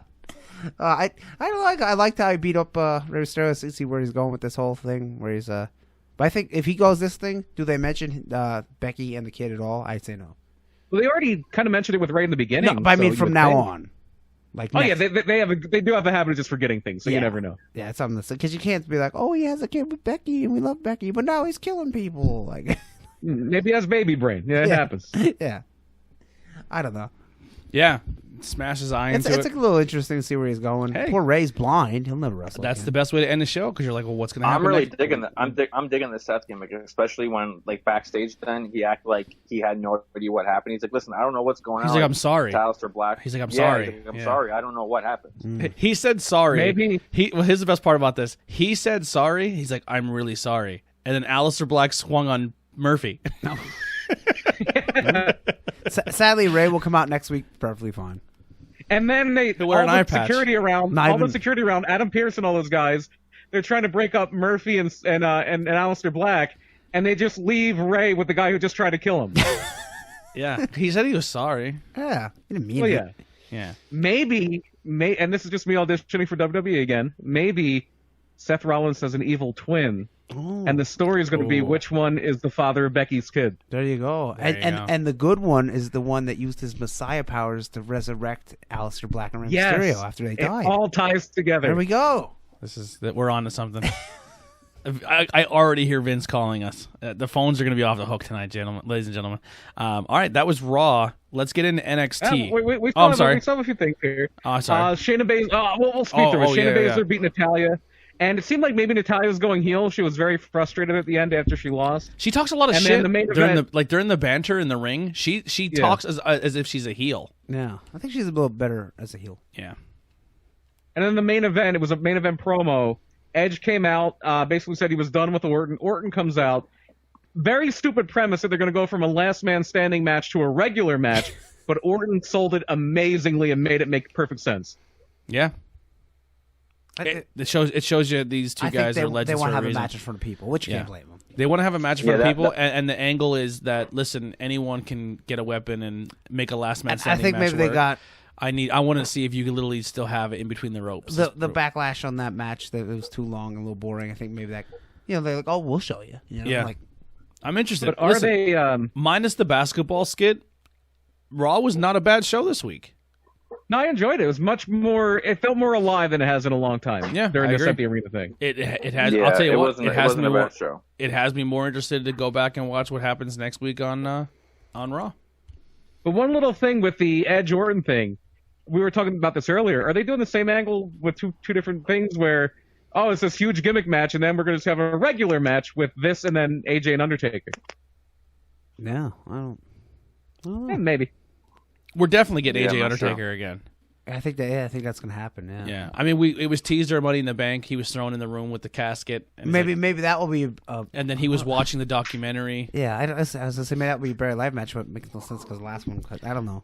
Pretty much, Maybe it's Hell in the Cell. I don't- Undertaker said he wants to go out looking like he's still good at what he does. Well, and then- AJ's a good person to go out with. Then. yeah, he'll carry you. Yeah, 100%. And he can't get Shawn Michaels out of retirement to do it. Yeah. Because Shawn's like, I can't give you that match, brother. Well, at least he knows.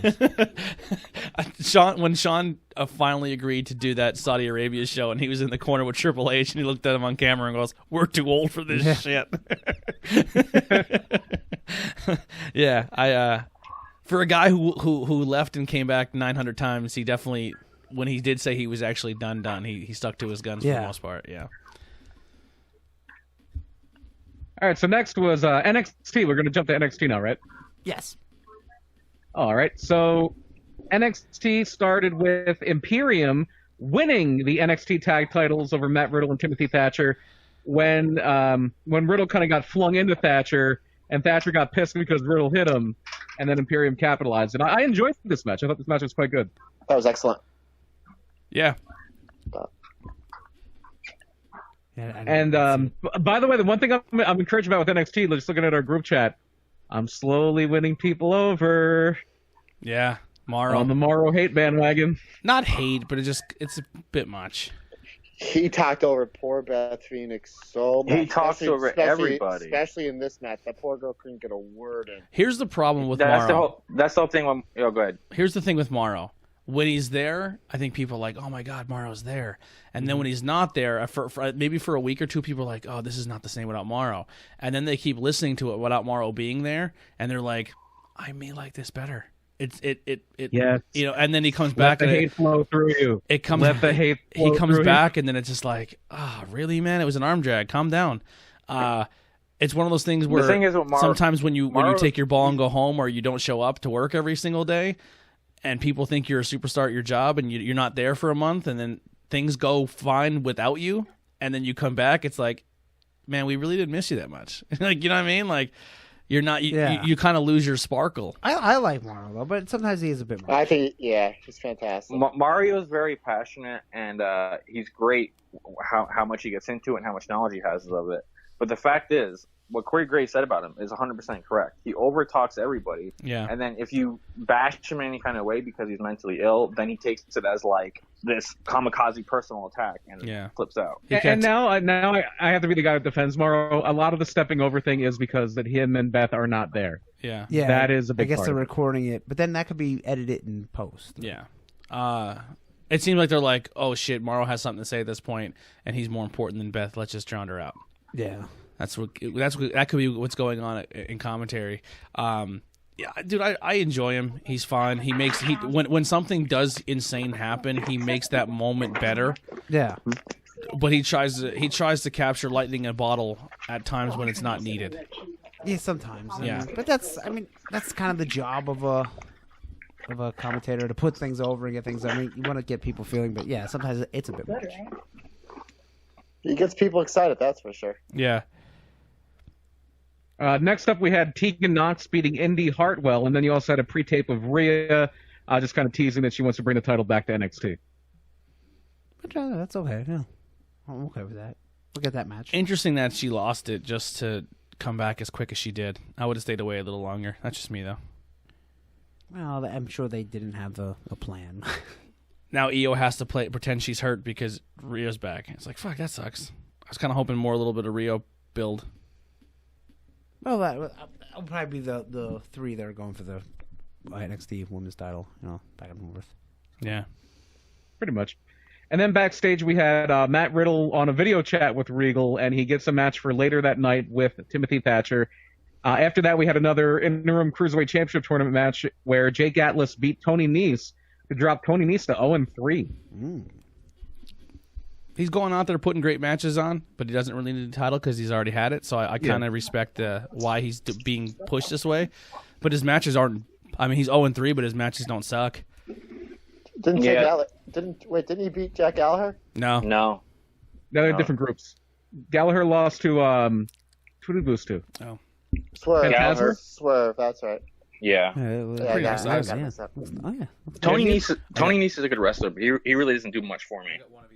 Oh, cool. You don't like his little ring jacket where his abs are showing? Nah, I don't like his ring. I think he's a good wrestler, but I don't know. He's missing something. His sports bra jacket? Yeah, I don't like it. I'm liking Jake Atlas though. I'm a fan. Yeah. I'm liking Kushida.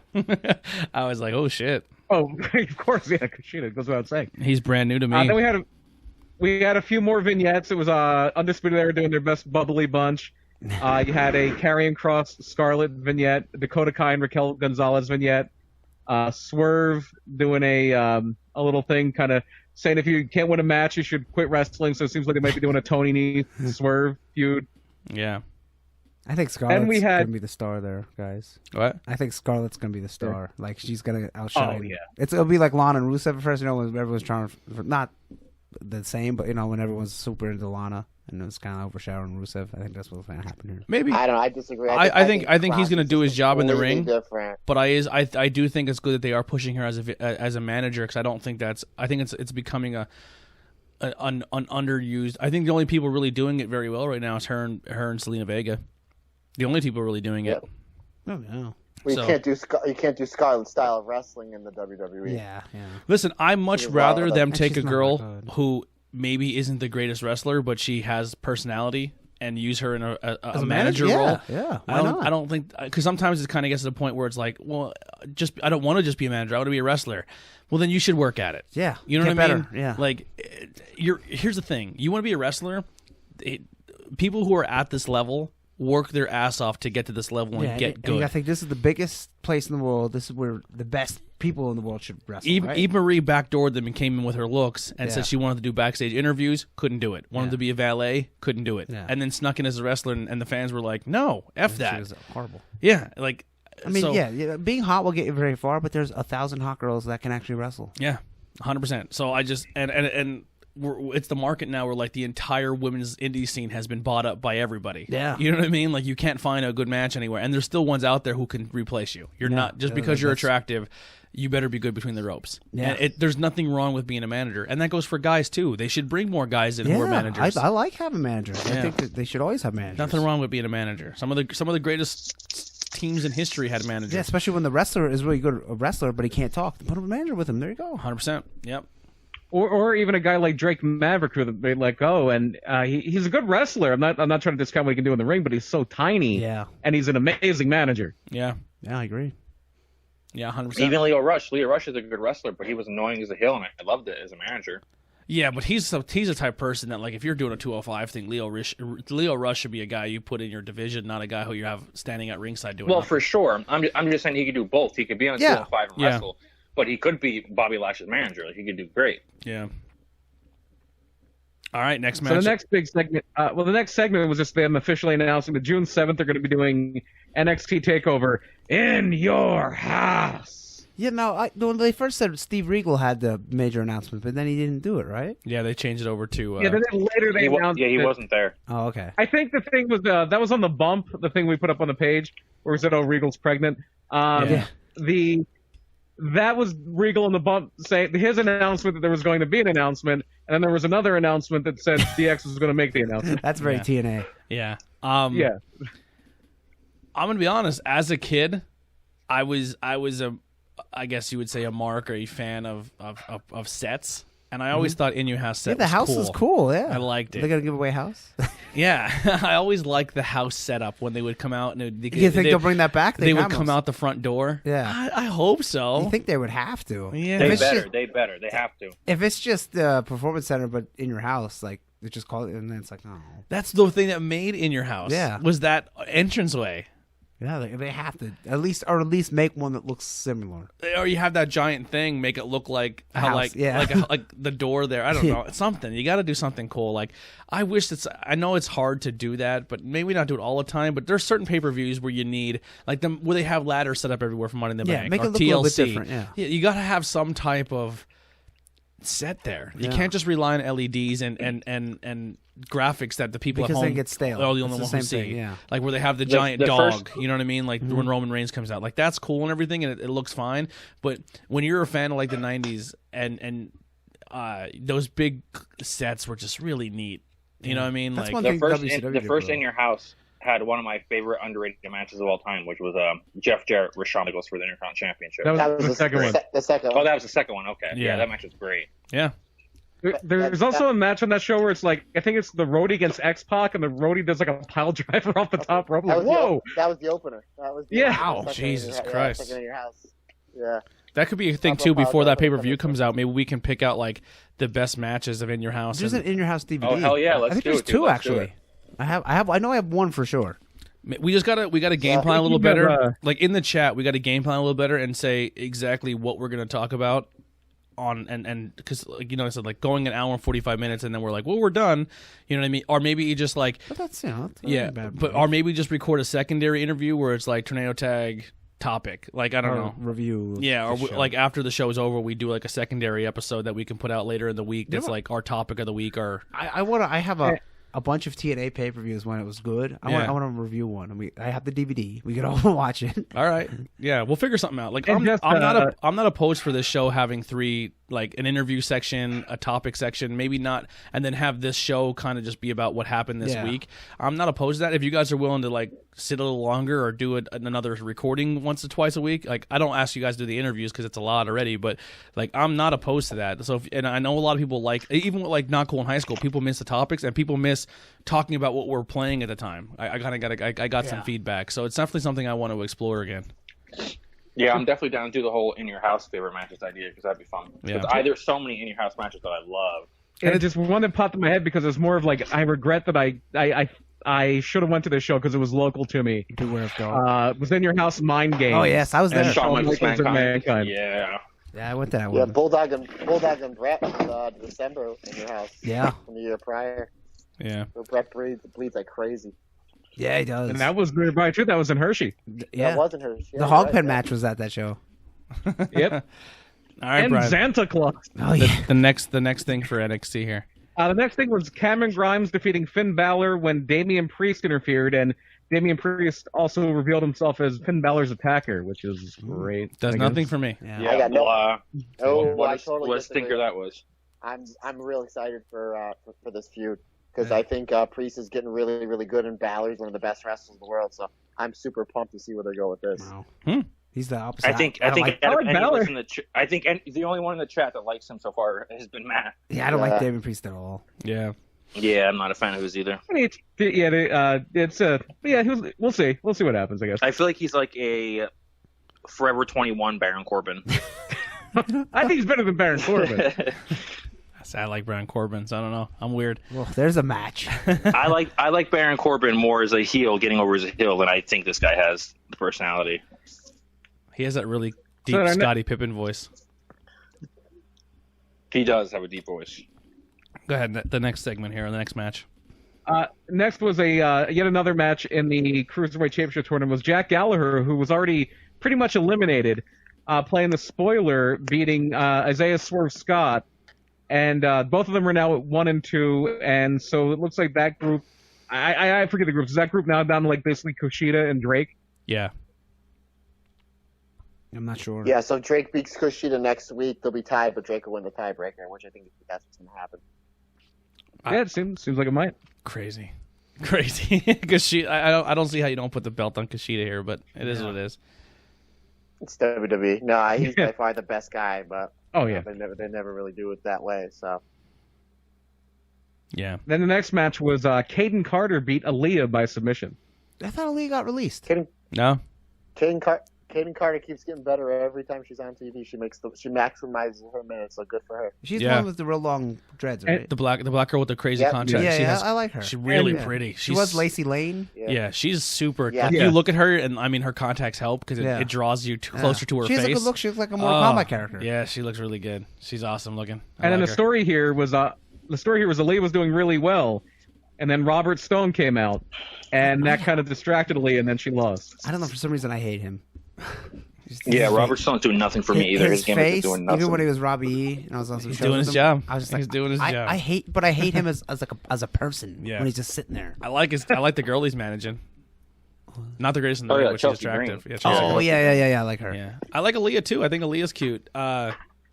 She has to work on her ring stuff, but that's what NXT's for. That's true. Chelsea Green, by the way, another Lance Storm, I believe, trainee. Yeah, when she was doing the hot mess, that's her, right? Yeah. Yeah. Yeah, Larva and that stuff was really Yeah, I like that. She was on the first AEW pay per view. Well, all out, Yeah. all in, whatever. Yeah. I like her. And All then right. the next thing was the dinner with the Gargano segment, which was what it was. It was another back. I'm at the back, point now like where if skit thing. I'm just not interested in Johnny Gargano on TV. I don't care. I didn't see this, but This heel Johnny thing is just stale as shit to me. I don't know where they're going with him. They're running him in the I'm on the other ground. side of this. I actually really like it. I like his first heel turn that he had sucked completely because it came out of nowhere. This makes sense though. The fact that Why he are we turned still? heel Why are we because still putting the cup on Champ- come on? It's so Well, stupid. that's just like a memorial that he finally beat champ that the feud's over. Dakota Kai's Oh, got to my carry God. that Like, crutch you know. forever. Yeah. It NXT. makes sense logically. I'm all about logic, so logically it makes sense why he finally turned heel. You would. Oh, I thought you said the cup makes sense. I was gonna say like NXT is very sentimental when it comes to objects. Like I carry a Well, you crutch, see, or I Tony, carry a cup I carry a protects knee the groin. brace, or I carry. Yeah. Well, you know what that's gonna lead to. Whoever he's feuding with, he's gonna give him a low blow, and the guy sells it, and then he punches him and goes, "Oh no, I have a cup in too." Yeah. And that's the payoff there, I guess. Wah, wah, wah. Go ahead. I'm sorry. So then your main event, and what a main event, was Matt Riddle defeating Timothy Thatcher. Thatcher to me looks like a guy I shouldn't want to see on TV. No, you should want to see him on TV all the time. And then like his weird like missing tooth or jagged tooth thing he's got going on, and like it's perfect. It It's seems like he perfect. has zero personality, and then he hits those Yes, it's ropes, perfect. and it's like holy shit. To me, NXT was okay. It didn't blow me away. Mm-hmm. There was some good stuff on it, but I think for me, like when I got to like at that part of the show where I got the women's match with like the two girls, where it kind of sucked the air out, like with Aaliyah, and then the Gargano thing really took the air out of the sails, and then it was like I was trying to get back into the main event, and all my wind was already out, so at that point it just became background noise. Yeah. And it was, but I was Kinda still, I really, zoned out, but I like- liked the match, but Yeah. I was like, what led up to it was just so dead to me. It took a lot of my energy out of the show. The first part of the show could have been Mauro Ranallo reading a newspaper, Yeah, and I would have been over the moon for this main event. It was that good. yeah, Yeah, I think the main event was the best match on both shows for the Wednesday Night War. agreed. But I think AEW had the better show easily. Overall, This match was so good that to me it didn't matter. I think NXT was the better show just because ever since they started doing these empty arena matches, this is by far the best match on any promotion, on any show. I thought this match was fantastic. It was a throwback to the old UWFI matches. I can see the heel turn coming 2 minutes into the tag match. I'm like, great, we're going to get a Matt Riddle, Timothy Thatcher match somewhere down the road. I didn't think we were going to get an hour and a half later. I saw they did a match in PWG like 2 years ago where it was Riddle and Jeff Cobb. They were the Chosen Bros versus Walter and Thatcher and Frinkom. Amazing match. And every time that those two were in the ring, it was like, I don't think that was planned. That looked like it was a shoot. And it's like you're watching this match. It's like, okay, Walter's a badass. Thatcher's a catch wrestler.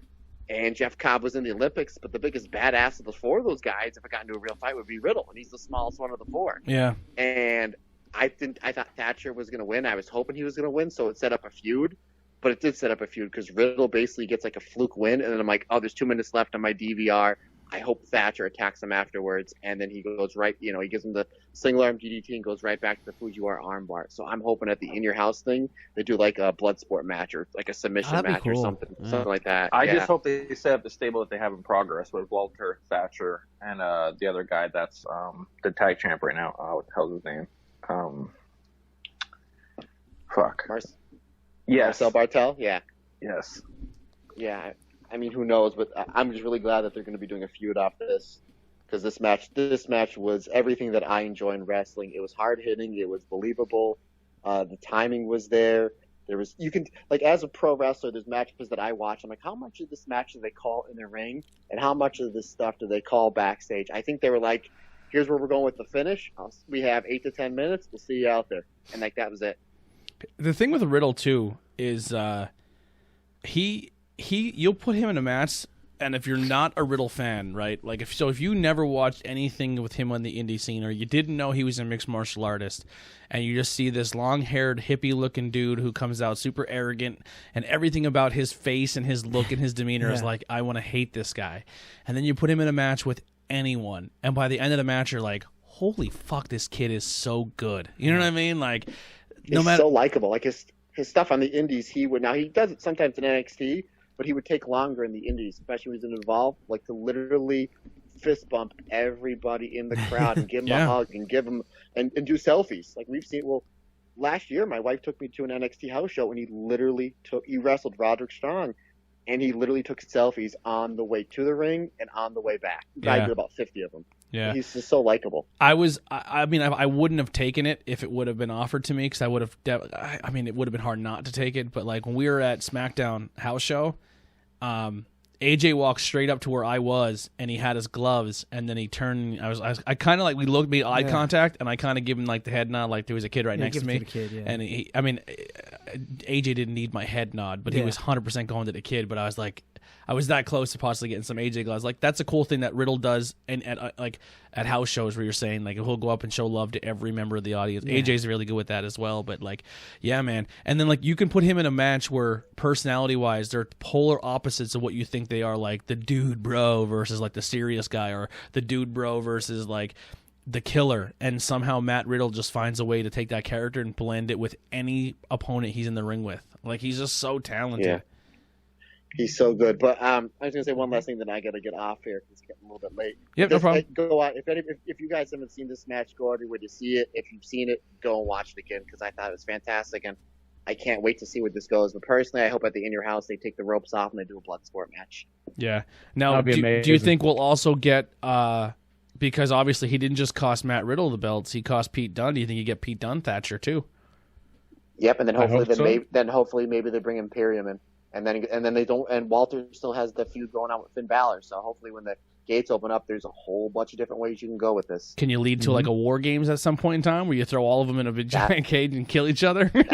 That's where they might be going. Yeah, if they can stretch it that when you long. Think about it, it would be Imperium, because now if they put that that there's 5 of them, you could have against Balor, Riddle, Dunn, and then I don't know any tag team really. Yeah, whatever tag team you're gonna have challenge Imperium. Yeah, whatever tag team's hot at that point. maybe so. squeeze in like Grizzled Young Vets, not Grizzled, the Grizzled Young Vets or Mustache that's what I was Mountain. gonna say. Mustache Mountain I think would be better because I don't see Grizzly Young Veterans as baby faces. Yeah. Yeah, true. So, all right, gentlemen. Well, thanks for having me. I'll catch up with you later. Thank you, brother. See you soon. See ya. See, I like. I've kind of developed this theory about In Your House because you're doing these things like Titan Tower. And what if it's literally in a house? Oh yeah, it might be. You don't. I wouldn't be I surprised. can't see NXT going that route, but you never know. Going back to Sting, I think Sting's best match is when he beat the shit out of the kid in his living room for that commercial. Remember the Wrestling Buddy you need to commercials? watch more Sting matches. You need to watch some of those matches with Muda. I kind of remember. I just remember that commercial where Sting's like, he's like, cool. He's like, you think you can beat me? He's like, yeah. And he just beats the shit out of the kid in his living room. Now I remember. And the kid It's a pinned Sprite Sting. commercial, yeah. Yeah. There you go. Sting still lost. Garbage. Anyway, AEW.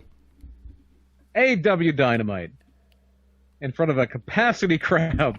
Yeah, boy, was there a lot of people sounded there. like it. When the camera turns to the back, there is people in There those was seats. there was like a little section, and there was some people spread out here and Here's there. the thing, too. If you really want crowds that bad, you can sneak people at WWE. Like, You could. people like producers put out Yeah. there, or like throw their like their If WWE just did like AEW did and put someone every so often just to make a little bit of noise, because that silence, I just can't watch it. yeah. I just zone right out when I hear them breathing. It's like, and they're like footsteps. But go ahead. I'm sorry. AEW opens with Jake Roberts and Lance Archer in the ring. Archer just beat somebody up on the way because he's doing that. He's doing the same thing in Japan that like all the big gaijin do, where he just beats up everybody. And then Jake says that he was asked to make an apology, and then he says he'll apologize when Brandy kisses his ass. I love Jake Roberts promos. Yeah, Jake's great here. And then Cody finally comes out in his truck. You hear the truck revving up. A little bit of an underwhelming crashing into the barricade. Yeah, but I guess he didn't want to hurt his the truck. Yeah, but he gets out, his fists are taped, and this is going to be just that old school 80s Southern Wrestling babyface going for revenge. And like most of those guys, Cody got beat up. Yeah, you know what I didn't like though? He had the fist tapes and everything, but then he still had his dress shoes. Like he should wear the cowboy boots with the jeans, like his dad. Yeah. Yeah, and knee pads over the jeans. Yeah, right. like Kenny said, I put the knee pads over the jeans. You like my little Cody sticker there? I put it over the Rockstar. I can't find it. Right here. Oh, the Nightmare one. Yeah, I seen that one the other day. Yeah, but I thought the opening segment was pretty good. And then we had a video package, which was a lot like the one they had for the women's division. This was for the tag division. And that led to Best Friends beating the Jurassic Express. Fun match. Yeah, it wasn't bad. Had a little bit of a weird thing there in the match where MJF jumps Marco Stunt. You're like, well, why the fuck did he do that? And then that leads into later on. And then it seems like, I don't know what they're going to do with the tag division because Hangman's one of your tag champions, and he doesn't seem to be coming back anytime soon. Yeah, I think he's coming back the soon. Bucks the Bucks are one of your top teams, and they don't seem to be coming back anytime soon. Yeah, I don't know what's going on there. I thought they said they were going to be on one of the weeks here. It seems like they're all getting into the social distancing thing. Like, I know one of the Bucks has a newborn. Paige seems to be all about keeping himself quarantined. So I think they're taking this more seriously than a lot of people in wrestling are. Paige what? Yeah, they both have a newborn baby. All these kids are room wrestling. See? We're Shane when you need it. I hate children. These kids suck. But I guess they are going to all come back because Jericho challenges the match then. So yeah. It's good. Sometimes I wish they were just doing a blood and guts match. Yeah, because this is gonna be a movie match. Whatever. You think so? Yeah. Absence makes the heart AEW, and I think this is a lot of Kenny. AEW, instead of doing movie matches, they seem to do like DDT style matches, which are a little different. Yeah. Which that's okay. I'm okay. Absence makes the heart grow fonder. So when they do return, it's gonna be bigger. You know. And then sure they could have had him there. They would have had him there. Then at the end, we have a little bit of storyline going on. You have Orange Cassidy just eating a kick from Ray Phoenix. Yeah, I don't know. That was awesome. Did you? MJF attacks Jungle Boy, which real leads quick. to Chuck We Taylor have giving off a waffle on him. we have WWE who are selling COVID masks, with like Kane and the Fiend. Yeah, and Pro Wrestling Tees has them too. Pro Wrestling Tees has them too. MJF has his scarf design on, like the Argyle, the Argyle mask, and then Orange Cassidy's mask is just denim. Yeah, it's a denim mask. The guy is just gold. He's fucking so good. Yeah, but and they're having a match next week, right? Ray Phoenix versus Orange Cassidy. Mm-hmm. And they're both in the ladder match, I believe. Yeah. The casino battle. That should be insane. Do you think they let him go turn up yet? Like turn up with Ray? Yeah, not at first, but then yeah. Yeah. And then Wardlow also beat up Marco. Everybody beats up Marco in AEW. Poor Marco. Yeah. That's like Pretty their- sure he's a punching bag. Yeah, I mean, when you're What else would he? What when else you're is he there for? 4'8", Yeah. What you else know? is he there for? He's modern day Spike Dudley. Yeah, I mean there's a guy who's never gonna be world champion. Yeah. So I mean, you never know. Nah, No, I can pretty much guarantee you never be world yeah, champion. he's never gonna be world champion. Who's a better? Who would be? Who would you rather have champion? Marco Stunt or Otis? Otis. Otis is Otis, at least right. There you a go, big guy. baby. All right, Otis gets one for the team. All right, go ahead. You heard it here first, people. The next match was they did a little backstage thing with Jon Moxley, and then the next match was a 4-way where Hikaru Shida beat Penelope Ford, Britt Baker, and Chris Statlander. Man, was this match fun? I thought it was pretty good. I mean, it was a little messed up. Penelope Ford took that suplex and got dropped in her head, and everyone in the crowd, like the guy who, like, what's his name, almost ran away. He was that concerned. Like he would turn around, like, oh my god, Colt Cabana. Yeah, she got dropped on her skull I don't in a remember that. suplex. I remember her get. Oh, she did the Poison Rana. I forget what. It might not have been a suplex, but it was something. But Penelope Ford got dropped hard. She's hot. This seems like they're kind of giving her a little bit of a push. Man, which is she good. is. The women's division coming She together a might little be. bit. She might be the best thing to ever come out of Philly. I'm trying to think. I'll of a sign wrestler up out for of Philly. I threw it out there, just trying to take some jabs. Is she from Philly? I don't know. Yeah, she's a PA, Philadelphia girl. She is a 2-time Miss Wing Bowl. Oh, wow. 2-time Miss what? Whatever the hell. that Wing is. Bowl. It was a radio stunt they would do in Philly the Friday before the Super Bowl, where it would be a big buffalo wing eating contest. And she would win. No, she was No. eating. They would have like it was very pro wrestling. They would do like these elaborate entrances, and they would have managers that would call wingettes, and then they would do like a beauty pageant with. That's where I shared the picture in the chat where she has a robe on with the Eagles logo on the back. Oh, okay. It was because at one time Ric Flair was there and she came out with Ric Flair. Ooh, wow. She's definitely good looking. Yeah, she is. She's a good looking girl. The match wasn't bad. I like when Chris Statlander, she almost dropped somebody. She like pressed him, but then she like held whoever it was, and then went over to slam. Was like, that was a good cover. Yeah, man, Chris Statlander's fun. I like her a lot. She's definitely won me over. The women's division is slowly winning me over in It's AEW. coming together a little bit. It's Yeah. coming together Took really a while, well. but- Yeah, Britt Baker And did nothing for me, and she's Yeah. a fucking megastar. Yeah. She's been amazing. Did you see what Mick Foley said on Twitter? He's like, I'm going to have an announcement after wrestling, and it might ruffle some feathers, and people aren't going to like it, but I'm going to say it anyway. And he goes on and he says that Britt Baker is the greatest wrestling dentist in history. There's not much Do competition. you think Mick Foley makes an appearance at AEW? At some point, yes. Probably, yeah. Yeah. Yeah. If it, I mean, he's not gonna wrestle, but yeah, at some point. Yeah. And the other thing I got to praise him on for this match is it served a purpose. You made two matches for Double or Nothing. You have, because Shida won and she was already the number one ranked person, she's going to go against Nyla. And you also did a setup, especially with the attack after the match, where you're going to do Britt and Chris Statlander. Yeah. And weird thing with her gear, what's her Hikaru? where she has like her lace underwear sticking off her one butt cheek. Well, it's like the one, yeah. It's weird. That'd be sexy. It's cool. It's cool. It's a lot different. But yeah, the women's division is cool as hell, man. And like with Nyla there, I'm all about it. Yeah, it took a little while to get going, but now they're finally. Do you think any of those working four on it. beat Nyla the first time out? No. I don't think so either. The second time, maybe. Yeah. Not the first time. Do you think your next champion is the Japanese girl? No, I think Nyla it's loses Britt. it. Yeah, I think Nyla somehow loses it to Britt in a 4-way or something, or she does it to a good guy, and then Britt immediately beats the good guy. Yeah. Yeah, good for AVW, man. They definitely won me over with their women's division. I definitely want to start grabbing some AEW women's t-shirts now. Yeah, if only they were cheaper. Yeah, that's the only problem, man. They are expensive. I wanted to buy the Britt Baker They're not shirt. that expensive, but the shipping, man. Yeah, the shipping whacks you. And I was like, $12 shipping. Yeah, that's I think you're doing pretty well, Pro Wrestling Tees. Yeah. Let's, How about $5? Let's chop down that shipping. Or how about after a certain amount, free shipping? Yeah, or just free shipping. Yeah. You're not going to tell me Free you're not shipping, making I'd buy, killing. Yeah, I'd buy shirts like crazy. Yeah. I would buy more if your shipping is just insane. You're only I know your what it costs to ship a shirt. It's about $5. Yeah, you can eat that cost. Yeah. You're killing it. Yeah. Oh, actually, quick thing too. Pro Wrestling Tees is going to be in Retromania Wrestling. Yeah, the arena. The arena is going to be the warehouse, Yeah. the T-shirt warehouse. Yeah. But yeah, that's my only complaint. Like you go buy like that's why I'm a huge fan of the box, because for $30 you get 2 T-shirts, which when I buy 1 T-shirt, it almost comes out to more than what my box cost, and I get 2 T-shirts, a DVD, a micro brawler, and an autograph. Yeah.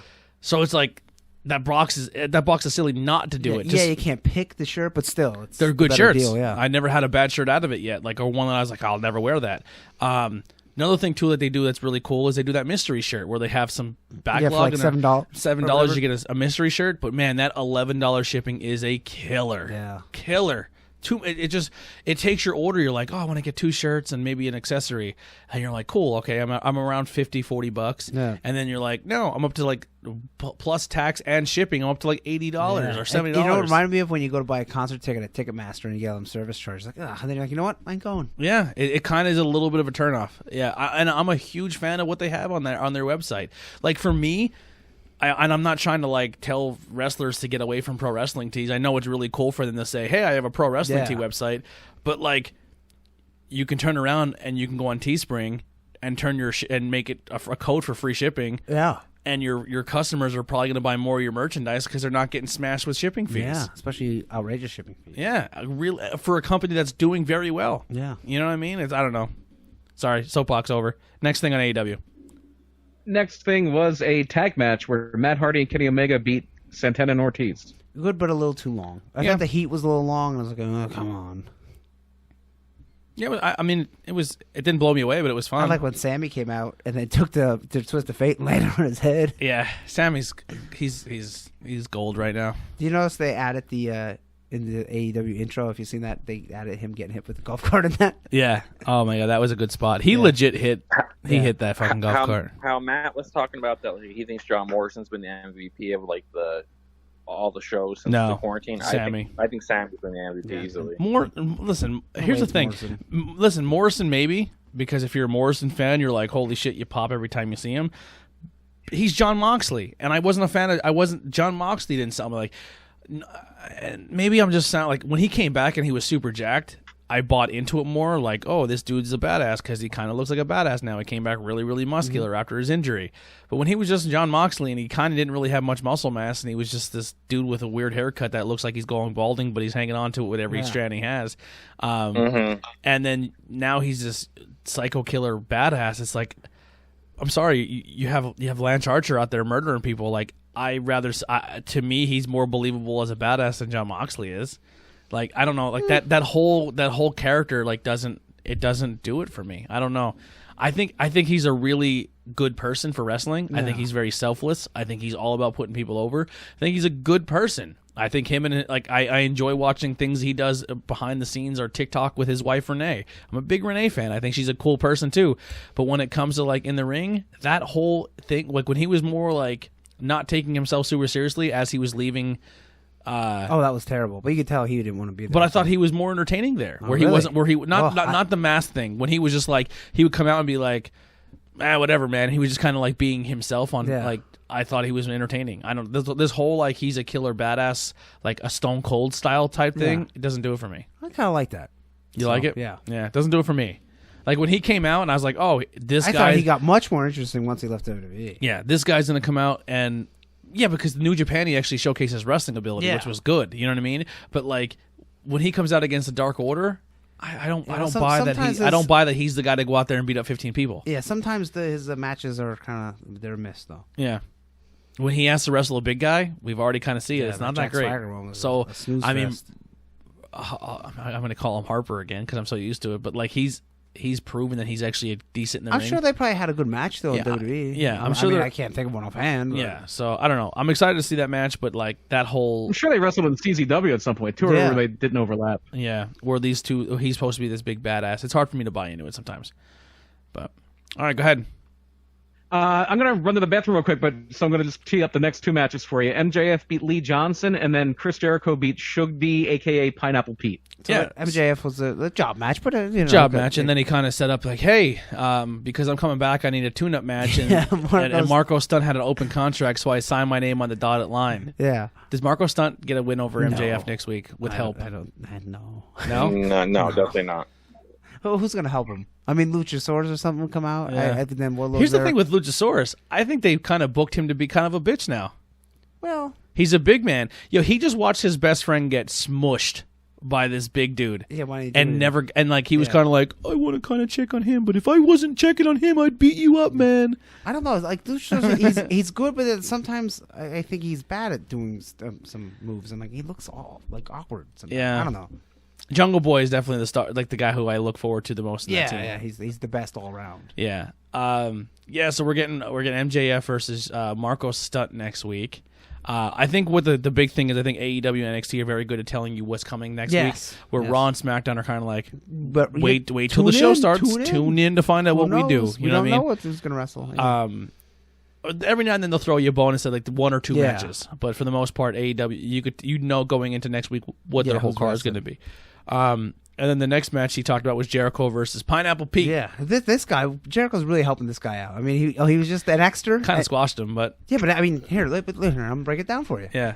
So the guy was, I mean, Sugar Dunkerton was in Chikara. You can't use that name because whatever. And he was Shug D. How Yeah. many people knew Shug D before? I did. Yeah, and how many people know Pineapple Pete? Yep. And he has Jericho where it comes out wearing a shirt. Wear his own shirt. Yeah, at getting him over. I mean, Jericho's doing a ton for this guy, and he's Yeah. probably getting a job out of it. Like, And here's the thing too that was smart, right? See, unlike Kenny Omega, who wrestles jobbers and lets them kick out of their signature moves, which is ridiculous. Yes. Jericho actually squashed this guy like you're supposed to. yeah, like he got a little bit of offense, but then he hit the Judas Effects and it was all over. And if I was Pineapple Pete, I'd be like, thank Squash you so me. much. because Squash me. This is that guy probably made so much money I off just that feel like shirt. Jericho gets it where like the elite guys just, and I mean it is experience and everything else, where just these guys don't get it as much as Jericho gets it. Yeah. You know? Like I really want to have a good competitive match, and like if the guy like if you beat someone that was tougher to beat, you gained more. But when it's a job guy that no one knows, then no, just beat him up in like 2 minutes. But hey, Yeah. good for Pineapple Pete. He probably got a job, and his promo is actually real good. So, Yeah. and if I was him, I would drop the Shug D thing completely because that name's terrible. Yeah, keep Pineapple Pete. Yeah, Jericho Sure. Jericho pitched you a softball, hit it out of the park. Yeah, I mean, obviously Jericho likes him. So I mean, if he's doing this, so Mhm. I mean, hey, good for him, man. 100%. And then at the very end of this, they all the entire the Inner Circle. inner circle comes out and they're Now here comes a squash match. they're talking about the elite and how they're never around and that the inner circle is the most dominant team in AEW, and they announce a brand new match where it's going to be the Stadium Stampede. Stadium Stampede, where they're going to do a match on the field at Jacksonville Stadium. Yeah, Interesting. Not sure how. that's when unless it's. Is there going to be a ring? No, I think they're just gonna fight in the. I don't know. Who knows? Yeah, I'm not sure. They didn't really say any. What's the specs. Details, Yeah, yeah. whatever you wanna say. I have a feeling, just because I know how much Kenny Omega loves DDT, that there was a match in DDT a few years ago. They actually got Minoru Suzuki. DDT is a very comedy-heavy promotion, but they do some straight-up wrestling too. They got Minoru Suzuki to do a match with the guy who is basically the head of DDT. Shiro Takagi is basically the boss of DDT. And they did it in an empty baseball stadium where Minoru literally pinned the guy on home plate. yeah. Yeah, I think it's going to be something like that where somebody's getting pinned in the end zone. Yeah. Yeah. And he's like the super serious badass guy. Yeah. So it's like. And then Which is going to be Vanguard. the first time anybody's ever done anything great in that end zone in Jacksonville. Yeah, it's gonna be interesting. Or maybe they'll just have a guy he's about to go to the end zone. He gets done at the 1 yard line. He gets pinned at the 1 yard line. But imagine the amazement of walking the same field that Nick Foles walked. That's going to be the great thing about that. Yeah, that one hit wonder. was a hell of a hit, though. Mick Foley's? Well, Yeah. all right. So was the YMCA, but you know. No, they had it in the Navy. Love YMCA. 2 hits. Macho Man. Macho Man. No, they had 3 hits. Oh, 3 Whoa. You know, got something against the Village People. so I guess what we're saying is the Village People is better than the Philadelphia Eagles. I wouldn't go that far. I don't know.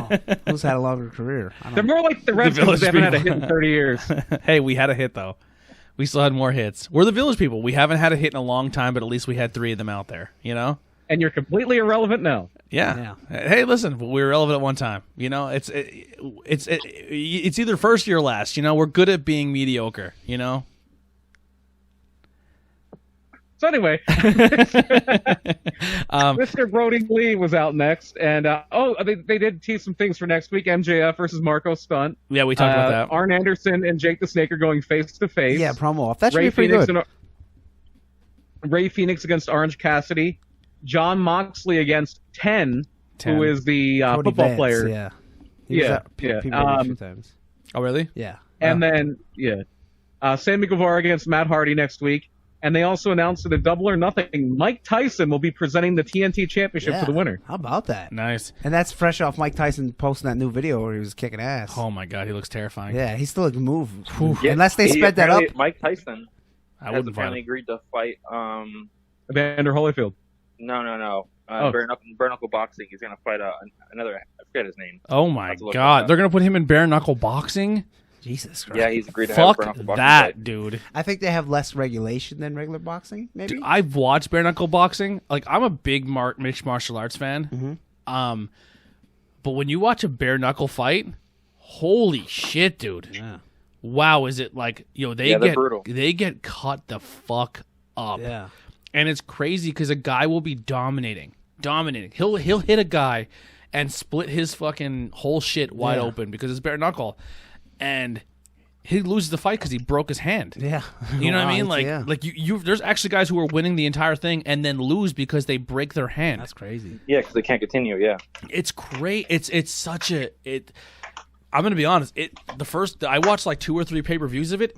It's kind of hard to watch it sometimes. Right. It's because it's really, man, it's bloody. It can be really gruesome. And now you're gonna put Tyson out there hitting somebody. Ah, Jesus. No fucking thank you. I feel bad for that guy. That first fight that he does, that's big money. No matter what kind of fight I'm it is. paying for it. Yeah. That's big money I'm right paying there. for it. Dude, he looks terrifying hitting those pads. I know. How old is he now? 54? I was like, if they sped this Yeah, up, 54. but I don't think they did. Like, he looks like he could just kill me. He was doing he was showing somebody like I'm back, baby. he was showing somebody like how he should go in and like duck, Yeah. and he was He was showing Francis Ngannou. he was showing Francis Ngannou maybe quarter speed of what he would do in a situation, and I was like, that's fucking terrifying. You know what I mean? Yeah. Like that you could still move like that. Yeah, he's in real good shape again. And then his promo to get in, where he's like, "The gods of war have entertained my ego, and now I must answer the bell." Like that's fucking scary. Yeah. He's a scary dude. he might win the world title. I don't know about if they let him. don't know. If it depends on what they allow. Like, Yeah. I know there Joe Rogan was talking about it with TRT. Like, he's not going to be the same level as a 30-year-old. Yeah, but if obviously. But if they allow I'm not saying allow him to take steroids, but allow him to put his body at a level of a 30-year-old, Yeah. I wouldn't want to fight him. Yeah. Look at him. I mean, maybe if he gets hit once, he'll go down. But I mean, You better hit him. Yeah. You better hit him hard. What are we talking about? Champion where? Champion in bare knuckle boxing or in boxing? Boxing. He probably can be bare knuckle No, boxing. he would get killed by Tyson Fury. Yeah. Tyson Fury would kill him. Wilder would. These He's too old now. heavyweights are so much taller too. Tyson's Yeah. what 5'11". Yeah. He wouldn't get near them. He wouldn't get And near them. Tyson Fury's like what? What is he? 6'11". Yeah. He's a Yeah. big dude. He is a high. He's He is, almost a foot taller than Tyson. He's a great defensive. he is a boxer. much. Tyson He was has a good for the very boxer. high chance of being bare knuckle champion. Yeah. 100%. Some of those guys in yeah, that for division are. I'm not. Listen, this is not me saying that they suck, but they're not the same level as a boxer. Yeah. A lot of bare knuckle boxing division is like guys who Street fighting. not even street fighter. Like they're guys who were okay in boxing, but they came here, or they were okay in MMA, and now they're street fighter. Like, you know what I mean? yeah. Like they weren't world beaters, but now they're here, and a 54-year-old Tyson is probably top level. You know what I mean? Yeah, Like, But yeah, let's just wrap up what happened here at the very end, and then we'll kind of cut this out because we are running a little long. Yeah, the end. There was just one match left, really, and it was Mr. Brody Lee defeating Christopher Daniels. Well, and then Moxley coming out. Yeah, Moxley came out. But we didn't talk about Vanguard. Jericho smashes Vanguard with the baseball bat. Not just any bat, Floyd. Floyd, the brand new Are member they of the selling Inner that Circle. pro wrestling tees yet? They gotta be. And I like how he milked it for a long time. Like, he has the bat. You're like, why doesn't he just hit Vanguard? He just keep milking it. Yeah. The promo was that's pretty what I good. was thinking. Like, what the hell? Why isn't he hitting this thing? And then he Why is it a baby shirt? because it's a little tiny drone. Yeah. To make it more funny. It can't fit in an extra large, Tony. Yeah. Listen, everything should be extra large. So yeah. So I would assume we'll see Vanguard 2 then. Yeah. It'll have Yeah, it'll have it's gotta spiked be shoulder coming. pads on it. Yeah. Maybe it costs the Inner Circle the Stadium Stampede. Yeah. Wow. Yeah. I see that. Yeah. Vanguard 2 will come to help. Or Vanguard Dose. comes flying down with a bat attached to it and hits Jericho in the Yeah. head. Yeah. Something real wacky. Fires a missile at him. Yeah. So I think that's gonna be a movie match. Now when is that happening though? They It's say. a Double or Nothing, isn't it? Yeah. Okay. This month. Wow. So that'd be kind of crazy. I don't know. It should be good. I'm not gonna lie to you guys though. Double or Nothing, the card does not look very good at all. It's like Cody versus Lance Archer, Moxley versus Brody Lee, MJF versus Jungle Boy, and then a Stampede match. And then the And it's ladder just like, match. yeah, the ladder match, and then Nia versus Hikaru. Hikaru Shida, Shida. Yeah, I don't know, but it should be all it's right. not terrible, Yeah. but it's just not like anything special. Yeah. We'll see. We'll see how it goes. I have a feeling you might wind up getting like Best Friends against Lucha Bros because Yeah. of the Orange Cassidy thing. Okay, yeah, maybe. No, because Phoenix is in the ladder match. Yeah. Oh yeah, the ladder match. Yeah. The ladder match will be like the big spectacle I think match. there's a insane amount of people in that though, Mhm. which was too much. Anytime you go over 6, it's 10. Too I much. think it's 10 people. Ugh, Yeah. that's too much. Yeah. We do have one more topic, but we are running a little long, so we're not going to dive into it. It is the NWA Power did return this week. Superpower. Superpower. It was an hour and a half. Yeah. Or almost 2 hours. No, it's almost 2 hours. My goal tonight into like before next week's show is I'm going to binge watch all NWA. No, did you watch any at all I watched like one episode. of season 1? Yeah. Oh, jeez. Yeah. So I have to catch up. That's my goal. I want to get caught up in that, and then I'll be more on the curve when it comes to NWA. Yeah, some are only less than an hour, a little bit less. Like we 45 we minutes. definitely need to structure the show a little better, and maybe I don't want to. I like when we kind of go off the banter and we have a little fun, but I don't want every episode to be like 2 hours. You know what I mean? But I do want to bring back topics. So I mean, if you guys are seriously interested in that and doing topics or sidebar things, if we could find a day. Maybe we do it once a month, or maybe not topics every week, like a weekly thing, but we do maybe every other week, or we do something, but we record like on a Sunday and we just kind of bullshit about like a topic. Yeah, 2 hours isn't bad though. I think like the average comment podcast is like 2. Yeah, but I mean, I feel like we are missing the opportunity because I did like doing the topics. Yeah. I thought they were fun, and so if it is something you guys are interested in, we will bring it back. We'll try to figure out a date to do that. Maybe we can have. We'll figure it out. We'll get it going again. But that being By the way, go ahead. real quick with the one of the downsides with Superpowers, one of the matches was a 3-way match. It was Tasha Steelz, Ashley Vox, and Marty Bell. Tasha Steelz wins, and at the same time, you hear that she is signed with Impact. Oh, Wow. That sucks. Yeah, I mean, because they signed her after. I thought Tasha Steelz was actually pretty good. you see the Young Bucks put the picture of them a long time ago with Carl Anderson. I think that's old because didn't they delete Twitter a while ago? Who? The Young Bucks. I don't know, but it was Yeah, actually it might have been on their Instagram. it was an Instagram Oh, post. was it? Oh, okay. So like they're saying, hey, here's a picture of us. Yeah. Old school picture Well, with. obviously they want to bring their buddies. Why not? You know. I wouldn't mind seeing them as a tag team in AEW. Yeah. All right, we'll start with Tyler. Tyler, anything you to plug? Witness Real Wrestling on Facebook, and you can catch all my other stuff on Tornado Tag on Facebook. Are we allowed to have you posted anything from Tornado Tag on this Witness page yet? No, I haven't done any cross sharing, but I can. Yeah, maybe Synergy. maybe get some snag some followers. You know, hey, how you doing? What if we had more? It's like, oh, never mind. We are getting up there. We're growing. We're not. I mean, Banging Beers is killing it, man. 1,600 people now. Really? That's yeah, great. doing really well. Have some really cool interviews for that show coming up too. But Andy, what do you got to plug? Nothing really. I mean, if you want a blue and gold shirt, I mean, it feels bad because we're not wrestling, so it's you go on Pro Wrestling Tees. We have the 2 shirts up there. And you can also check Andy out on Not Cool in High School podcast. Yeah. Brian? Same as always, Murder My Dude. What This is week new? We did What is new on Murder My Dude this week? we did I teased it a little bit last week. We did a McDonald's episode that covered a mass shooting in McDonald's in 1984. Holy shit. In 84? Yeah. Wow. 84. Yeah. It was actually 2 days before my first birthday was when the shooting happened. Did someone miss breakfast and just kind of went nuts? They didn't get their Happy Meal. This guy was going nuts for a while. Oh. This guy was going nuts. We actually spent a lot of time kind of delving into his past, and he actually lived in Pennsylvania for a while. Lived in Amish country, and wound up in a city just north of the border with Tijuana, and shot up a McDonald's. And That's quite a move. It's a kind of yeah. That's So I lived in Ohio for a while That's too. so fucking scary, man. Like, could you imagine just like there's so many different scenarios where you're like, hey, Heidi, do me a favor. I'm like, I'm feeling lazy as fuck today, or or can you just run to McDonald's, get some food tonight? Yeah, and you get shot.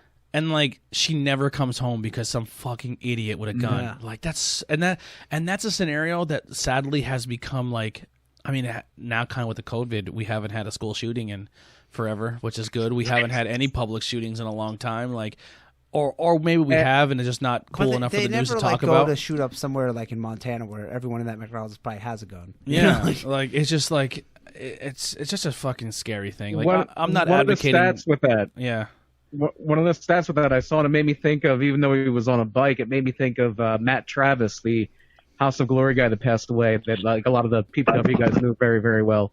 There was a stat that it's now been something like 86 days since there was a pedestrian death in New York City. Wow, how about and that? that is an all-time record ever since they've had cars. How about this all-time record? Because of the Corona stuff and everybody staying at home, Miami had its first week without a murder since 1954. Wow. This coronavirus is going to put my long that they podcast out of wanted that business. to I be don't like it. yeah, it's gonna end you guys. It's helping you guys get listeners, but you're not getting as many deaths. Yeah. You know, you have to go to the well here. Maybe not as much anymore. Oh, really? It kind of dipped. Yeah, it did a little bit, yeah. Yeah, I'm gonna be They're doing honest. all right. Everything's up and down. Our numbers have stayed consistent. I'm gonna be. I'll kind of break the fourth wall here a little bit. We've stayed very consistent. We have the same number of people who listen every week, which I'm very, very thankful of. But newer listeners has not really grown. So I think So if you're listening, tell your friends. That's the message. Yeah, tell your friends. Tell us, check us out. You know, the pages, we're doing well. I hopefully the interviews kind of spark a little bit. You know what I mean? And I'm having fun, really fun doing them. I that's can't wait cool. to talk to more people. And like since you're interviewing wrestlers, it's kind of awesome the same questions. Yeah. Because It kinda stays similar, like, how'd you get into it? Who was your favorite wrestler Yeah, growing yeah. up? So it is a very general, basic question. I try not to make it so telegraphed, but it is the But same. I mean, you can ask them like, "Oh, well, how did you come out your finishing move?" Yeah. stuff that's interesting to every wrestler. Yeah. you know? I'm really excited for This you is a guys to little- hear. I'm really excited for you guys to hear Johnny Moran one. It was a really good conversation. Oh, good. Yeah, really good. And I mean, Johnny, just to kind of give you a little spoiler or teaser, like Johnny Moran went from, a good high school athlete, high school wrestler, and then he was always into wrestling. Kind of has the same thing with me, except the polar opposite, where he has an older brother that's 10 years older. So he kind of always looked up to his brother who watched wrestling. So he kind of got him into wrestling, got into the business, and then ended up finding the love of his life. Like he's in a long-term relationship with a girl. And That's great. 'Cause yeah. a lot of times the wrestling relationships do not work out. Yeah, and they really, and if you're someone who watches their careers and really follows them as people, they inspire each other to do better things. That's good. Yeah, they're And good people. I think it's better because they understand how wrestling works. So when you're a wrestler dating someone that's not a wrestler, they don't. Well, why are you going? Why are you gonna be gone all day? You can't Yeah. just go there and leave. And Yep. no, I can't. And he's very, very, another quick spoiler. He's very excited to square off with you. yeah. He's hoping now. He said, "I know what it was supposed to be, you and Chris Banks, and then the winner of that faces him." He's saying, "Scrap that. It should just be a triple threat for the belt." Oh, okay. Hey, you never know. Who yeah. knows? So hopefully that PPW fans listen, the PPW listen, and that could be the way to go. But man, I'm excited to see that match. Yeah, me too. And then I found out, Andy, if you're gonna be in a triple threat with those two, you got to get yourself a nice lady friend before Rona's over. yeah, Wait, I don't get. Chris Banks has a demon. I was like, I don't get the joke here. I don't think my hair will grow out that long by then, but I would throw lipstick on for you. We'll just have a Heidi come out. Heidi, Yeah. can you just come out for one match? Yeah, come out for one match. we gotta We gotta get plug your fans. we gotta get your fans. yeah, only yeah. over. That's how she can get the OnlyFans. We Then she gotta can come up with a gimmick name. You could be the Asian sensation. We'll figure something out. Yeah, but and then he told me he's a Redskins fan. Oh, wow. There you Big go. Redskins Yeah. fan. Andy, Yes. shoot on him. I said, you're a Redskins fan? He goes, yeah. I said, you know what? I was kind of hoping Andy take your title, but now that I know you're a Redskins fan, I may hit Andy with a chair. He says he has Redskins gear, but it's been so long since he wore it. It would be really? like a thong on him, he said. Oh, Jesus. Yeah, so, yeah. Chris Banks, if there is a three-way, Chris Banks, if you're listening, I have $26.59 in my Anchor wallet with your name on it. Make it happen. I'm going to say Chris Banks not a Redskins fan. No.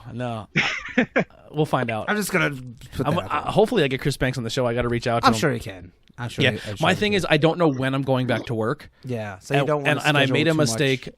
2 weeks ago when my work called me back. Mm-hmm. I didn't get to do much with it because it was like my computer was set up. Like it was issues that I wasn't able to go back to work, but I was still like on work for a week.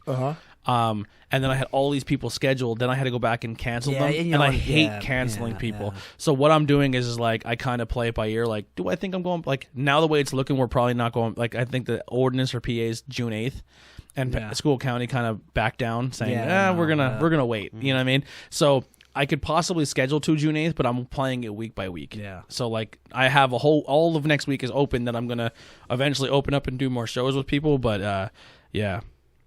But yeah, that'll wrap it up here for Tornado Tag Podcast. Thank you guys so much for the continued support. I know with everything going on, it kind of ruins your flow, and I know podcasting is probably not your go-to. I know a lot of people listen to it when they were in a little bit of a normalcy with their lives. But if you are listening and it is keeping you sane, thank you so much. Hit us up on Facebook, Twitter, or Instagram, and let us know. Like, stay in touch with us. Talk to us. If you are someone who's listening who wants to tune in, we are looking to do more interviews with podcasts, wrestlers, promoters. There is a few people on my list that I am going to reach out to and try to get out there. People I would like to talk to, but I'm always down for meeting new people. One of the things I was told today, I did an interview with another podcast, and I was like, why don't you reach out to me? Or like, why don't we do more stuff? Yeah. And I don't know if I'm not approachable, but I think people think I do too much now. Like they see that I do so much so that they don't think I'm approachable. Oh. And that's not the case, man. I'm always down to work with people. I will honestly make time for you. Like I'm always down to work with people or talk to people. So don't think you're bothering me. Just shoot me a message, and it may not happen right away, but we will work something out, I promise. With that being said, Tornado Tag Podcast, here's some no rain checks. We'll see you next time. Rest in peace, Vanguard 1. Yeah, rest in peace, Vanguard 1. Pieces. Rest in peace. Rest in pieces. He'll come back. Everyone comes back now. And stop having kids. See ya. Kids suck.